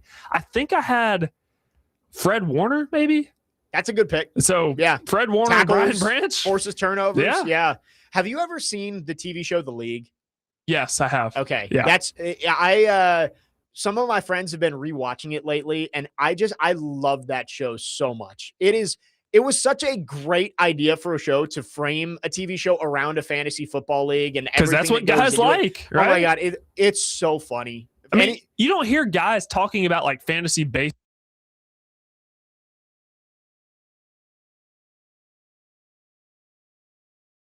I've never had to do a punishment. That's never been part of our. But like the most extreme punishment that I've heard of, or like you've been a part of the league that has a punishment, you may not have necessarily had to do the punishment. My leagues have never done a punishment. Really? There's been talks about it, but I don't think I've ever been in a league that's done one. We had one, but it actually never ended up happening. So my freshman year of college, we had the ninth. So 10 people in the league. It was 9th place versus 10th place. We called it the dress bowl. The Sacco Bowl. So the loser had to wear a dress to a sold-out basketball game. Oh, my goodness. And one of our defensive linemen, one of my teammates, big guy, ended up losing. But he also did track in the spring, so it conflicted with basketball. He actually never ended up doing it. Wow. But we were so excited when we saw that he lost. Yeah, that's... Because he had like sleeves on both arms, tattoo sleeves, a big guy, like one of the strongest players on our team. Super creative league punishments. Like one of the common ones is like you got to go take the SAT on a Saturday morning for no reason. That would be awful. That sounds horrible. That would be awful. But yeah, people have done that. The Waffle House is really common. Waffle House is the common one. But that's the league. I actually like that punishment. The show The League is kind of where that idea came from, at least as far as they did punishments in the league. If you haven't seen it, I highly recommend it. I think it's on Hulu. It is not safe for children, though. Just want to put that out there. It is a very adult show, but it is hilarious. It's framed around a bunch of friends who do a fantasy football league together. 615-737-1025 is our phone number. We'd love to hear from you. You can text or call our phone lines driven by WilsonCountyHyundai.com. Again, Turron Davenport going to join us in about 15 minutes to preview the Titans and 49ers in the preseason tonight out in Santa Clara. He'll be with us for a full 30 minutes, and we'll wrap up the hour after this. Jake Lyman, Parker Kelley, next man up, 102.5 The Game.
Next man up, 102.5 The Game. Jake Lyman, Parker Kelley with you. Finishing up the second hour on the show. Again, Turron Davenport going to join us coming up in about 10 minutes, presented by Bart Durham Injury Law. TD usually joins us for the full show on Thursdays, but of course he is out in California getting ready for Titans and Niners tonight at Levi's Stadium. So we will talk to TD for a couple of segments coming up to start hour number 3. And I believe the plan is for him to be back in studio with us next Thursday. So excited for that. A couple of odds and ends here to wrap up the hour. Russell Westbrook retires from the NBA yesterday after 18 seasons in the NBA. How do you view him among the greats of this generation? Because obviously he didn't end up winning that championship. And he had some of the greatest statistical seasons you'll ever see, averaging a triple-double. But after KD left, he kind of just bounced around from team to team. He's a Hall of Famer for sure. I am just interested to hear how people view him as one of the top players of this last 20 years in the NBA. Yeah, he's going to get dinged because he wasn't the best shooter, plus never getting that championship. Is it a stretch to say he's a top 10 point guard of all time? Man. I mean, he did average a triple-double. Only 2 players have done that, him did. and Oscar Robertson. MVP, 9-time All-NBA, first, second, and third team, 9-time All-Star. Yeah, I mean, let's go through it. Like, top point guards of all time. You got to put, obviously, the ultimate point guard when you're talking about distributing, John Stockton, all-time leader in assists. You got to put Steph Curry in there for what he did, changing the way the game was played with the three-point shot. Magic Johnson's got to be in there. Chris Paul, I think, has to be in the conversation. Steve Nash. I'm sure I'm going to miss people. Help me out here if you've Isaiah Thomas. Yeah. Oscar Robertson. But if you're going to put Big O in there, you might have to put Russell Westbrook, right? So I mean, he averaged a triple-double for 3 straight seasons and 4 times in his career. Let's see. This is Basketball Reference has a list from 2024, actually 2025, about the top 10 point guards of all time. They've got Magic, Steph, Isaiah Thomas, Jerry West, Oscar Robertson, John Stockton, Jason Kidd, Chris Paul, then Russell Westbrook at 9, Steve Nash at 10. I think that's about right. I think he is in the top 10, but at the back end of the top 10. I'd be fine with that. I saw Kendrick Perkins had Russell Westbrook as top 5. Not going to go that far. That's a stretch, because he wasn't as good of a shooter. Like, I think there's a legitimate case for Steph Curry to be the best point guard of all time because he literally changed the game of basketball for when it comes to shooting the 3. Right. But Magic, it's going to be between him and Magic Johnson. I'd definitely have Russell Westbrook, but within the 7 to 10 range, if we're talking best point guards. I would agree. I think they're different players, like Chris Paul and Russell Westbrook, but I would think their legacy probably ends up being the same-ish with Chris Paul and Russell Westbrook, guys who were very good players and on teams that got close to getting to a championship, played for a very long time, but obviously never got the ultimate title, never won an NBA championship. I think those guys are both top 10 point guards, but probably, like you said, not into the top 5. I mean, you just go through 9-time All-Star, 2-time scoring champ, 9-time All-NBA, 2-time MVP, All-Rookie, averaged a triple-double for 4 seasons. That's just like unheard of. Yeah, he's statistically, there's no question here. I just one of the most athletic point guards I've ever seen. You've got to just go through. There's a whole lot that goes into it, and it is funny when you look at a lot of these point guards. Maybe won 1 championship, but they didn't win a ton. Like John Stockton never won a title. Yeah. Jason Kidd only won 1. Oscar Robertson won 1. Obviously, the Lakers guys won a couple, and Isaiah Thomas won a couple, Steph Curry. But yeah, you get to the bottom of this list, and it's Chris Paul, it's Russell Westbrook, it's Steve Nash.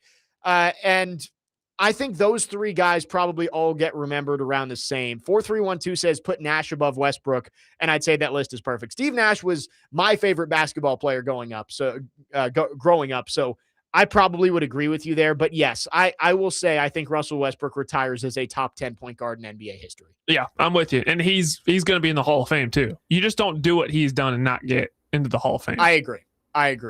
Quickly, before we wrap up the hour, Field of Dreams game tonight. Twins and Phillies playing out in Iowa.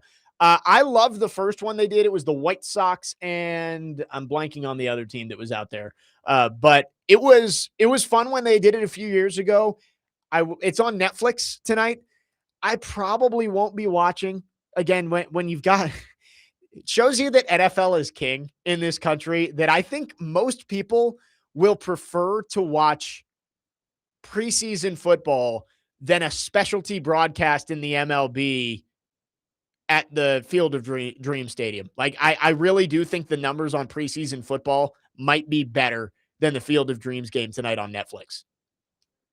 I was hoping we'd get into this at some point because I saw a reel yesterday talking about how preseason NFL games get more viewership than some of the postseason MLB games. Yeah. Well, the Hall of Fame game had more viewers last Thursday than any regular season NBA game from last year. Just crazy. Ridiculous. Crazy. And then more than the NHL playoffs. This country is starved for football. And I do think that more people will be watching preseason football tonight than the Field of Dreams game. 615-737-1025. We know we will be watching football tonight. Titans, 49ers, preseason game 1 tonight in Santa Clara. Turron Davenport is going to join us coming up next to preview it, talk about the joint practice on Tuesday, and much more. Jake Lyman, Parker Kelley with you on your Thursday morning. Next man up, 102.5 The Game.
Final hour on this Thursday. Next man up, 102.5 The Game. Jake Lyman, Parker Kelley, broadcasting from the Busy Bee Plumbing, Heating, and Air Conditioning Game Nashville Studios, home of the $99 yearly Beehive membership, where the buzz is always about great service. It is time to go to our phone lines, driven by WilsonCountyHyundai.com, and welcome in Turron Davenport live from the West Side, Titans and 49ers. It is game day. TD, thanks for joining us. How you doing this morning? Hey, good morning. I appreciate it. Thanks for having me, man. It's we're 2 hours behind, so I'm a little bit behind you, but it's all good, man. Woke up this morning, so you know what that means. I won. Yeah, there you go. No bad days. And no bad days, especially on game day. First game day of the new year, although it's preseason. TD, wanted to start with the joint practice on Tuesday. Tempers got a little fiery out there next to the substation in Santa Clara. What did that look like? What was the atmosphere like as you saw some scrums, some punches thrown, some players ejected, all of that went down on Tuesday?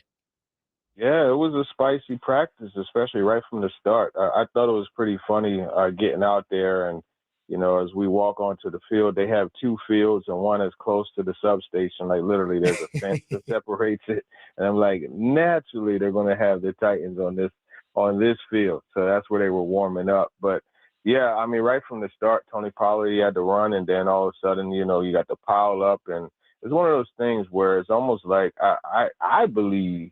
I couldn't confirm it, but I believe like they told each other, like, look, man, we're going to go out here. We're not going to accept any prisoners, and we're not going to pull any punches, in some cases literally, and we're going to go out there and bring it from the start. And the reason why I believe that is because when I talked to Alec Ironmaner for my story I did that posted on Tuesday, when I talked to him on Sunday, he was like, man, I want to go out there and send a message, and they sent a message. I don't know if it was the all the way right message, because end of the day, it looked like 49ers may have gotten the best of them, but I guess, they want to establish that physical presence, that feistiness.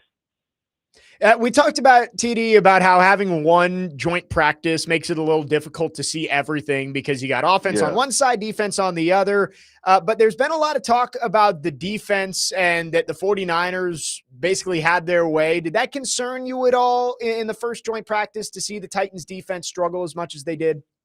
Honestly, I didn't see as much of the struggles. I would peek over. I would kind of play ping pong, but I was mostly focusing on the offense. But there were, multiple times. Like I peeked in on one of their red zone sessions, and it was ugly. DeMarcus Robinson was, doing a whole lot. I kept saying, man, who the heck is this number 7? And then I looked at the roster, and it's DeMarcus Robinson. I'm like, oh, yeah, I remember him. It didn't look good for the defense. I think outside of Jeffrey Simmons, for what I saw, there weren't really too many things to write home about. Now, I just kind of went off of our 49ers writer, Nick Wagner. I went off of his report for most of the defense overall. And he told me that, James Williams popped a couple times. That was something that he did see. But, of course, I told him to look out for him. So, kind of make of that as what you will. We're talking to ESPN NFL Nation Titans reporter Turron Davenport. TD, the reports about Cam Ward throwing the interception on Tuesday, and I know both Dan Moore and Austin Deculus got kicked out of practice for fighting, and from the reports, it looked like the Cam Ward interception occurred after. Again, I wasn't out there, so I can't really speculate, but something that came to my mind was internally that mental clock for Cam Ward sped up a whole lot because he didn't have that same protection that he's used to on his blind side. That sped up everything for him and forced him to make a mistake. Do you think that's a fair assumption in this case? Oh, yeah. No, that's definitely what happened. You're talking about the interception Jair Brown had, the one that was could have been labeled a pick six. Yeah, I mean, that's exactly what happened. And see, here's the thing. It was kind of threefold. Like, he had pressure from both sides, and then he tried to climb the pocket, and there was somebody, I think it was Odigazoa, was bearing down on him, so he had to slide to the right. And as he slid to the right, he threw the ball, and the safety swooped in. Jair Brown swooped in and picked it off. So it was one of those ones where he was rushing. He was trying to get the ball out of there because he was being attacked from all angles. Flipping over to the defense, I know you weren't able to watch them as closely. Is there any concern about maybe the physical decline of Amani Hooker? He wasn't great last year, and I know he's been dealing with a lot of injuries throughout his career, but he also wasn't great during the joint practice. It's hard to take away too much given it's one practice, but is there any concern there about Amani Hooker? I think there should be some concern because, you look at last year, there were issues with angles and things like that. And then, in coverage, I think it was Deshaun Stribling, I think got him. I don't know for sure. It's in Nick's notes, but yeah, I think there should be some concern about a subtle drop off, and it's unfortunate, because we're only looking 7 years, in the league. But yeah, it does seem like he's not exactly the same player that he was. You mentioned Deshaun Stribling. Something that's come out of these practices is that Stribling apparently had a great day and looked better than Carnell Tate, and people are jumping to big conclusions off of that. We'll flip to Carnell Tate since you watched a lot of the offense. What did he look like in his first opportunity to go against another team on Tuesday?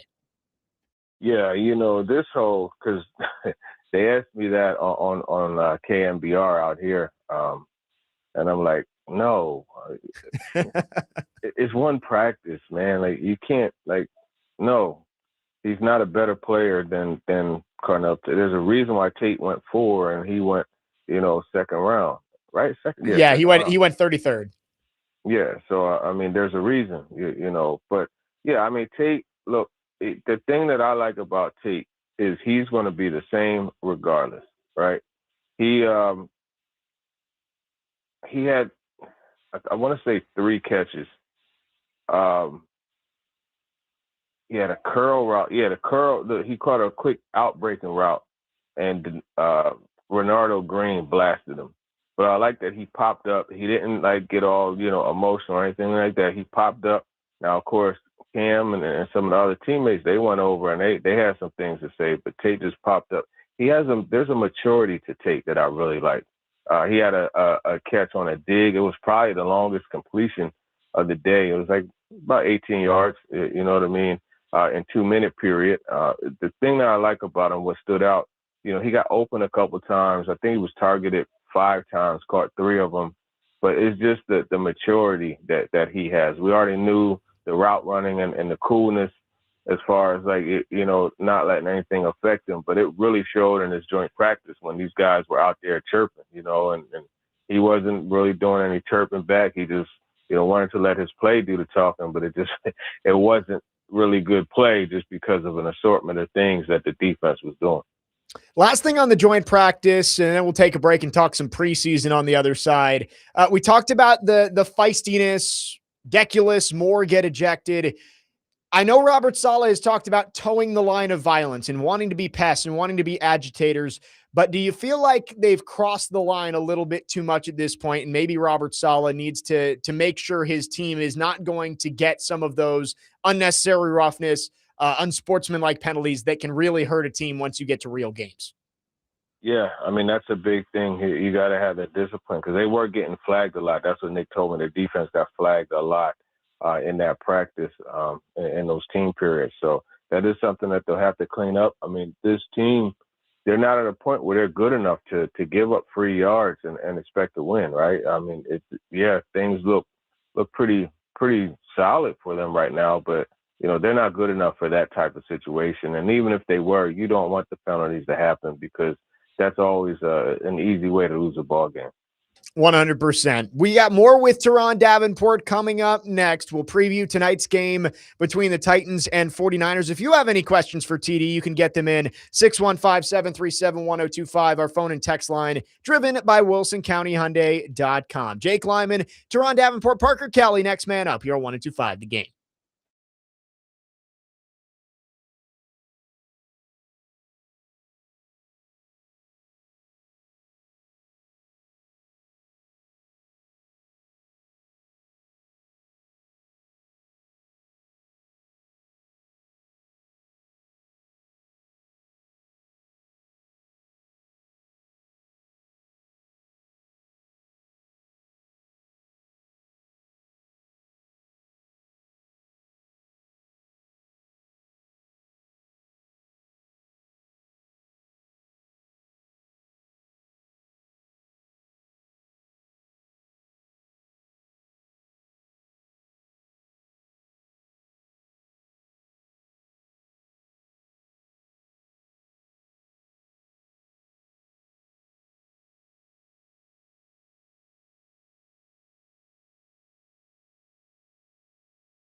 Next man up, 102.5 The Game. Jake Lyman, Parker Kelley with you. We are joined by Turron Davenport, presented by Bart Durham Injury Law. TD, I'm sure you knew that this was coming with your two segments with us. We had to sneak in some dreams and nightmares. I knew it was coming, man. I started to get up and hit a little dance on them, but the substation got me. I got to call Bart Durham Injury Law, man. Hopefully they can extend all the way out here to the West Coast, man. The substation got you? Nah, it didn't really get me. I was cracking a joke. Hey, man. TD, how does Dreams and Nightmares hit at 9:15 out on the West Coast? Oh, it hits just fine, man. I got the energy. Believe that. It came to me. I'm just, I can't. I'm in a place where I have to be somewhat quiet, so I can't really it's the quiet storm right now. It's a bunch of contained chaos. So I definitely got up and bobbed my head real quick. I love it. Getting us hyped up for game day. Titans and Niners in the preseason opener coming up 8:00 Central Time tonight. TD Robert Saleh said everybody who's healthy is going to play tonight. What are your thoughts on that decision and how long we might see the first teamers out there tonight at Levi Stadium? Yeah, I think it's going to be a couple series minimum, and it might even be more. It would probably depend on the flow, like how they feel. If they go out and they score on the first drive, maybe that's the only drive. I don't know. It's one of those things where I know Cam, he said that he definitely wants to, get a couple series out there and get into a rhythm and work scramble drill and do some of those things. So, I think you're going to see a lot of guys. I would imagine Flott's going to get held out. He had the bruise towards the end of the practice, and they've kept him out, for a precautionary. But it's going to be interesting to see. I'm excited just to be able to get back in Levi Stadium. This is a place, I came back in the day, so I'm looking forward to it. I love it. Should be a fun one tonight. Beyond Cam Ward at quarterback, we've speculated that it could be heavy snaps for Will Levis tonight. Mitch Trubisky's played in this system before. Hendon Hooker hasn't gotten a ton of reps in team drills. How do you think Brian Dable and Robert Saleh kind of massage that situation of how much the backup quarterbacks get in there tonight? Yeah, I think you said it. It'll be a heavy, a high dose of Will Levis. That situation is really interesting. I wonder what's going to happen at the end of camp. Listen, don't be surprised if he ends up just getting released. Honestly, it could come down to that. Hopefully, for their sake, somebody will, put in a sixth or seventh. You know what I mean, to kind of cheat the waiver wire and get him. But I say all that to say you're going to see him an awful lot because I think they got to showcase him, right? They got to put it out there that he could still play. You know what I mean? Or he has talent. He can still make some plays, and you know what's going to happen, along with that. But I think when you look at everything, Trubisky is the backup. He'll get his time, but it's going to be mostly Will Levis. And apparently Hendon Hooker is going to be able to, dust off his shoulder and get under center and do some things also. Speaking on the quarterback situation, is there any possibility that Will Levis is traded before the season starts? Jake and I have talked about they really only need to keep two quarterbacks, but if there was a case they had a third emergency quarterback, could you see Levis being traded and Hendon Hooker kept on the practice squad? Yeah, that's what I'm saying. I think it's very likely that Levis is, it's very likely that he's not going to be there. It's a possibility that he gets traded. Like I say, you get a team that wants to skip up on the waiver wire and get him. That's when you give up that conditional sixth, that seventh, or like a fifth next year. You know what I mean? Like there's different things, a fifth in 2028. There's different ways that you could finesse it and make that work. So I'm going to put you on the spot. One backup to watch on offense tonight, one backup to watch on defense. Who are you picking? Okay, on defense, let's go ahead and go. It's low-hanging fruit to say Anthony Hill Jr., so let's go for somebody different. You know what? Watch Colin Saunders on defense. He got a couple pressures on Tuesday. He's a newly signed D tackle, really good get off. Watch him, 59. Watch him. So on offense, let's go with, I'm gonna go with Nick Singleton, man. That's an easy one for me because this guy is he's something special, man. I really like the way he runs between the tackles. You know, he's been getting a lot of yards, you know, good carries on you know, his inside runs. So I'll go Nick Singleton. We're talking with Turron Davenport, ESPN NFL Nation Titans reporter, again joining us ahead of the Titans preseason opener tonight in Santa Clara. TD, we got a question from the text line. Belvis in Houston asks, is the Fernando Carmona hype real? Do you really think that he's going to get a chance to start at right guard this year? Yeah, it seems like he's going to get a chance. I mean, they got him out there, you know, working, protecting Cam Ward. So I think that's something to note. I think when you look at, you know, the rotation, I don't know if you guys caught the question I asked at the presser, but I mean, look, Jackson Slater was playing center and Andre James was playing guard. And I asked Salah about that, and he just said there's a lot of moving parts, and they're happy with the offensive line. They just got to solidify that right guard situation. And so, you know, if you see Carmona protecting Cam Ward, you see, you know, Volson in there with Trubisky, you see Slater in there, you know, at center. Yeah, that's it kind of tells you a direction that they might be going. So maybe the 5th round pick does get that start. We've asked the question this week of, obviously you're not going to put Cam Ward out there if the first team offensive line isn't in front of him, but do you think you could see that first 5 on the offensive line with the rotating right guards maybe get a little extra run even after Cam Ward has left the game? Yeah, I think that's definitely possible. I think it's very possible to try to get them to find some type of rhythm and grouping that you know, will work for them. So yeah, I wouldn't be surprised at all. Playing some roster math with the offensive line, they're not. They're going to keep Coogan because they spent a draft pick on him. But where does Andre James work into this equation? Because he's been primarily playing center until this week when he's been out there at right guard. So where does he fit into the bigger picture of who makes this team, who makes the 53 within the offensive line?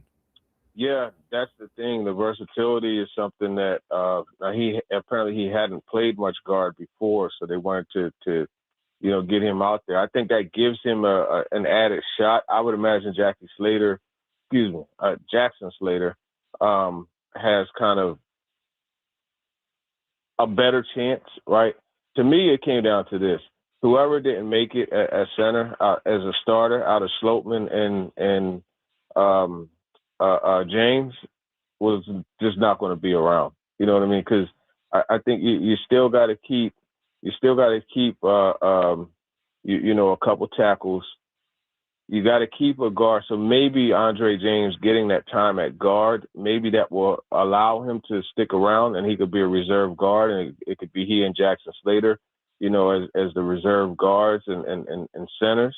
You know, that may be something, and that allows them to kind of like, you know, double up on each of them. So that's the saving grace possibly for him.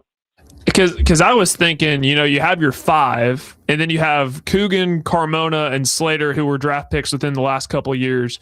You have Brandon Crenshaw Dixon and Austin Deculus at swing tackles, and then you have Andre James.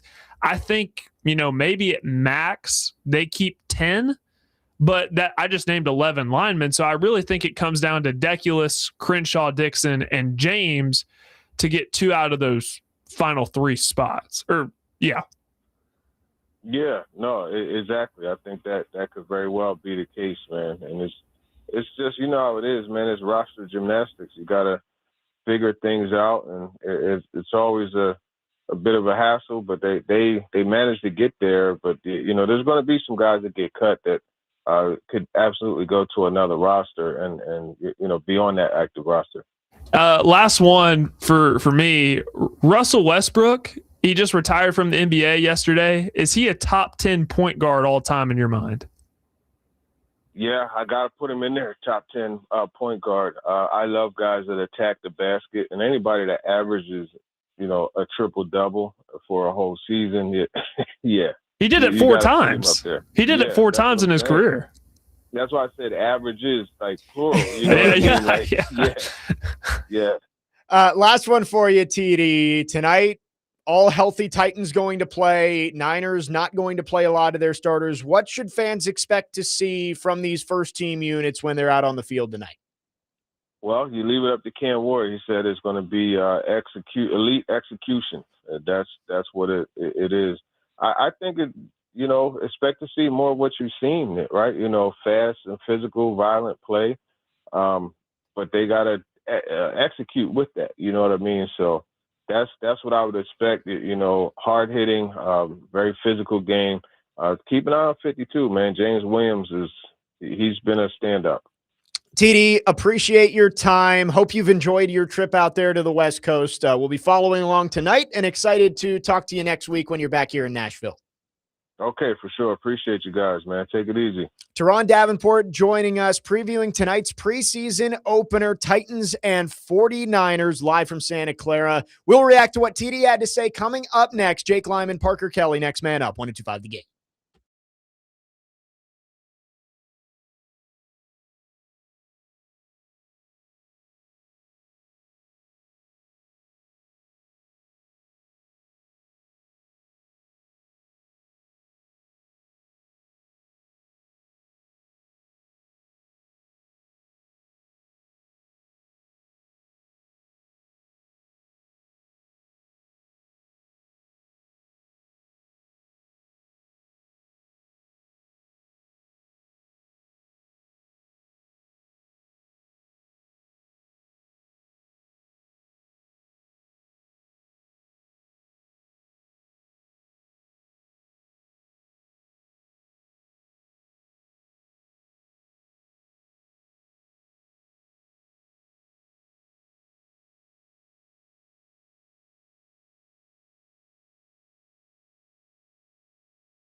Next man up, 102.5 The Game. Jake, Lyman, Parker Kelley with you.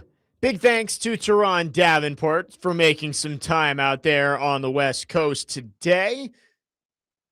Great talking to him, previewing tonight's game, and of course, recapping Tuesday's joint practice. He was out there next to the substation. Good to hear that TD survived. He made the joke that it got him, but it seems like he's okay after spending Tuesday afternoon out there at the Niners practice facility. I wanted to get into the offensive line conversation that we were having with TD about kind of where the center and right guard positions as a whole go. You asked specifically about what happens to Andre James. I don't think there's a spot for him on the team if he's not the starter. I think what TD was alluding to, it might be the way this thing is trending of Carmona is going to get the opportunity to start at right guard. Volson obviously is there as your veteran who's probably going to get the first look at right guard. Then Schlotman is going to get the first look at center. Robert Saleh even alluded to it in his press conference that they need to lock down right guard. Basically, center's already taken care of. But Jackson Slater maybe is falling into the background as a guy who isn't going to start at either spot, but is going to get opportunities to be the backup at both spots. So I think that's the way it's trending. It's going to be Schlotman at center. The battle may now be between Volson and Carmona at right guard, and then you're going to have Coogan and Slater as your reserves there. Projects, young guys who could possibly work their way into starting roles moving forward. But it does seem like that competition is flipped, and maybe Fernando Carmona could have the opportunity to start week one at right guard. Yeah, just thinking about all these, I've been thinking about Fernando Carmona. He's personally been somebody that I've been really impressed with at practice and could see him maybe being a starter by the end of the year, just depending on how Cordell Volson plays. But you go through this roster and you know that they're going to keep, we know what the starting five is, at least as of right now.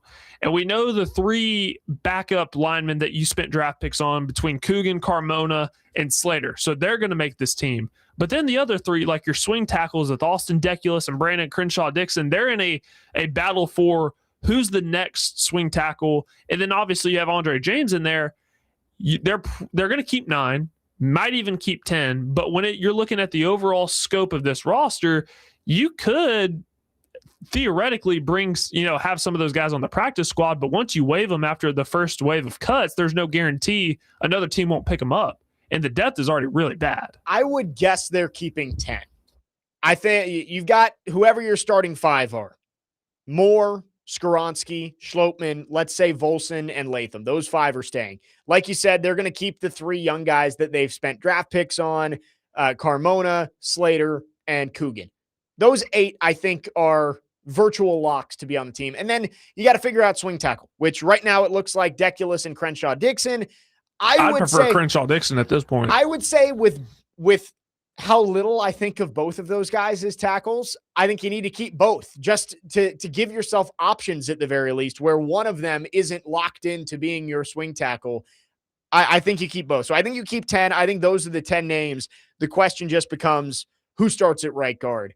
I did see this morning, somebody aggregated all of the offensive line rankings that you can find across all media. So like PFF has a ranking of all 32 offensive lines. Mike Clay at ESPN has a ranking, so on and so forth. I think there were like 8 of them.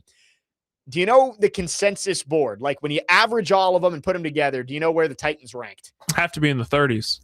31st. So 31st out of 32. No one had them above the 27th best offensive line in the league. And that's not shocking when you look at this team, this offensive line on paper. It's not a good group. That's the weak spot for this team. I don't want to say Achilles heel because that makes you think that the rest of the roster is super strong, which it's not, but it's the one glaring weakness on this team. And if you don't take a step forward this year, a lot of it's going to come back to the offensive line, whether it's Cam Ward has no time to throw and can't make plays downfield, or if it just is Cam Ward gets hurt because he's getting hit too much.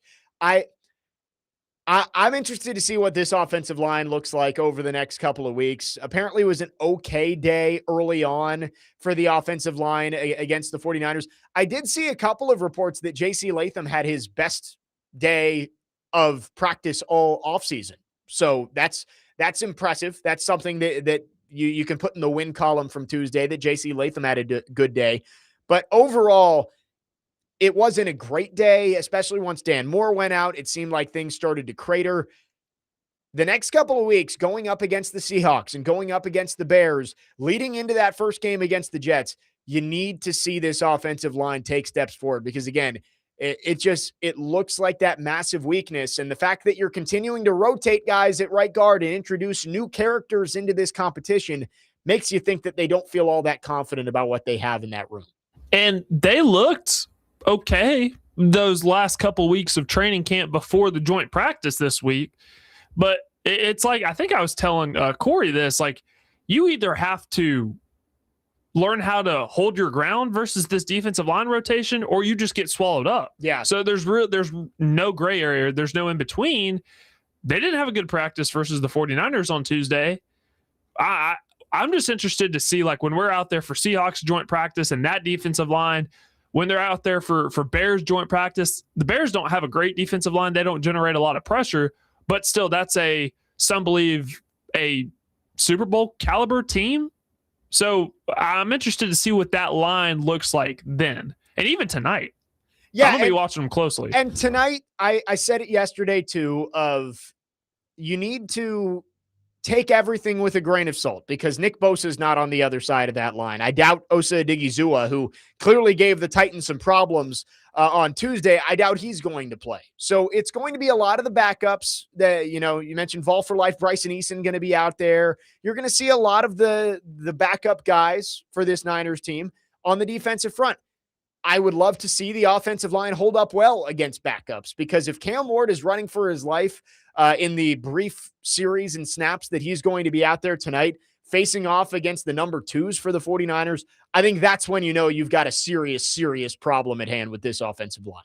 Absolutely. And I mean, TD backed me up on this. When you don't have confidence in the guy protecting your blind side, that speeds up that internal clock for Cam Ward, which can cause him to make more mistakes. And we saw that from CJ Stroud in the playoffs versus the Patriots. They don't have a good offensive line in Houston. So, yeah, he made some bad decisions in general with the football, but added on top of that was when you don't have confidence that your offensive line is going to protect you, that speeds up everything and you start seeing things that aren't there, seeing ghosts. Yep. That happens. Yeah, there you go. The Sam Darnold quote from his time. I had to throw that in there. Yeah. Super Bowl champ Sam Darnold. Super Bowl champ Sam Darnold. Not seeing ghosts anymore. 3337 puts a nice bow on this conversation.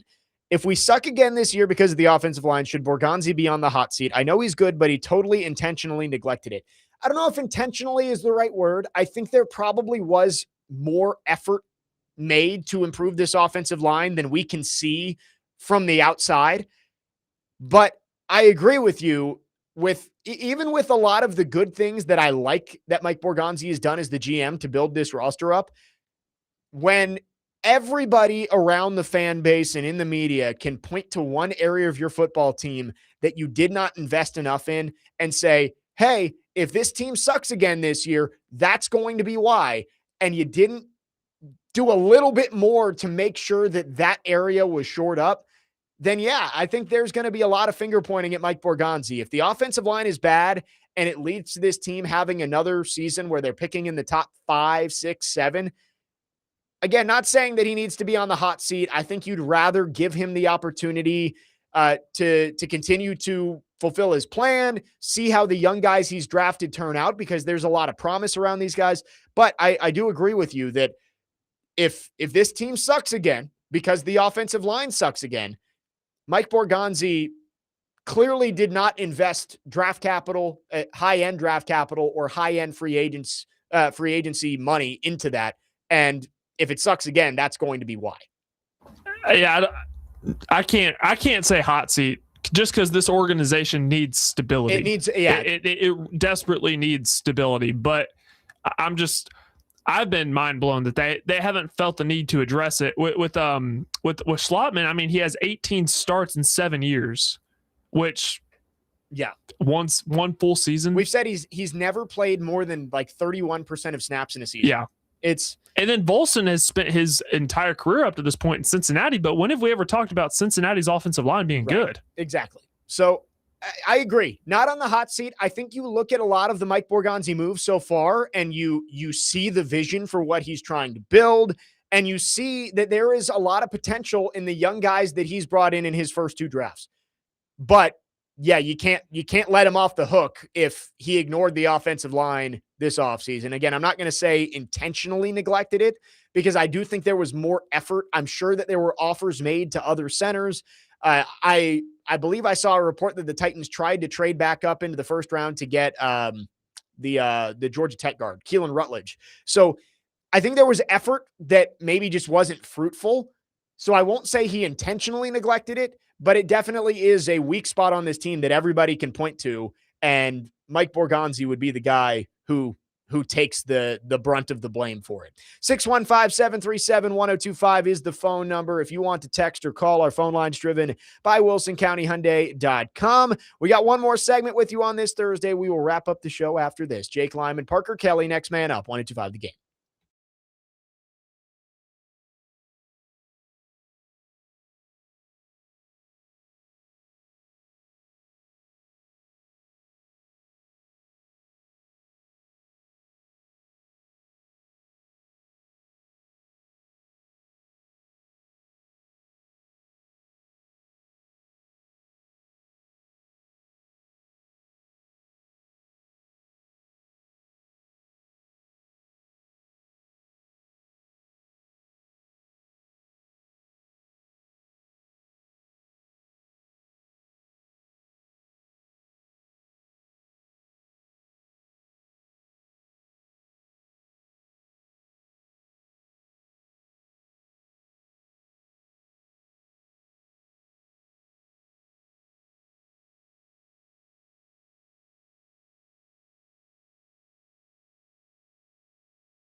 Next man up, 102.5 The Game. Jake Lyman, Parker Kelley with you.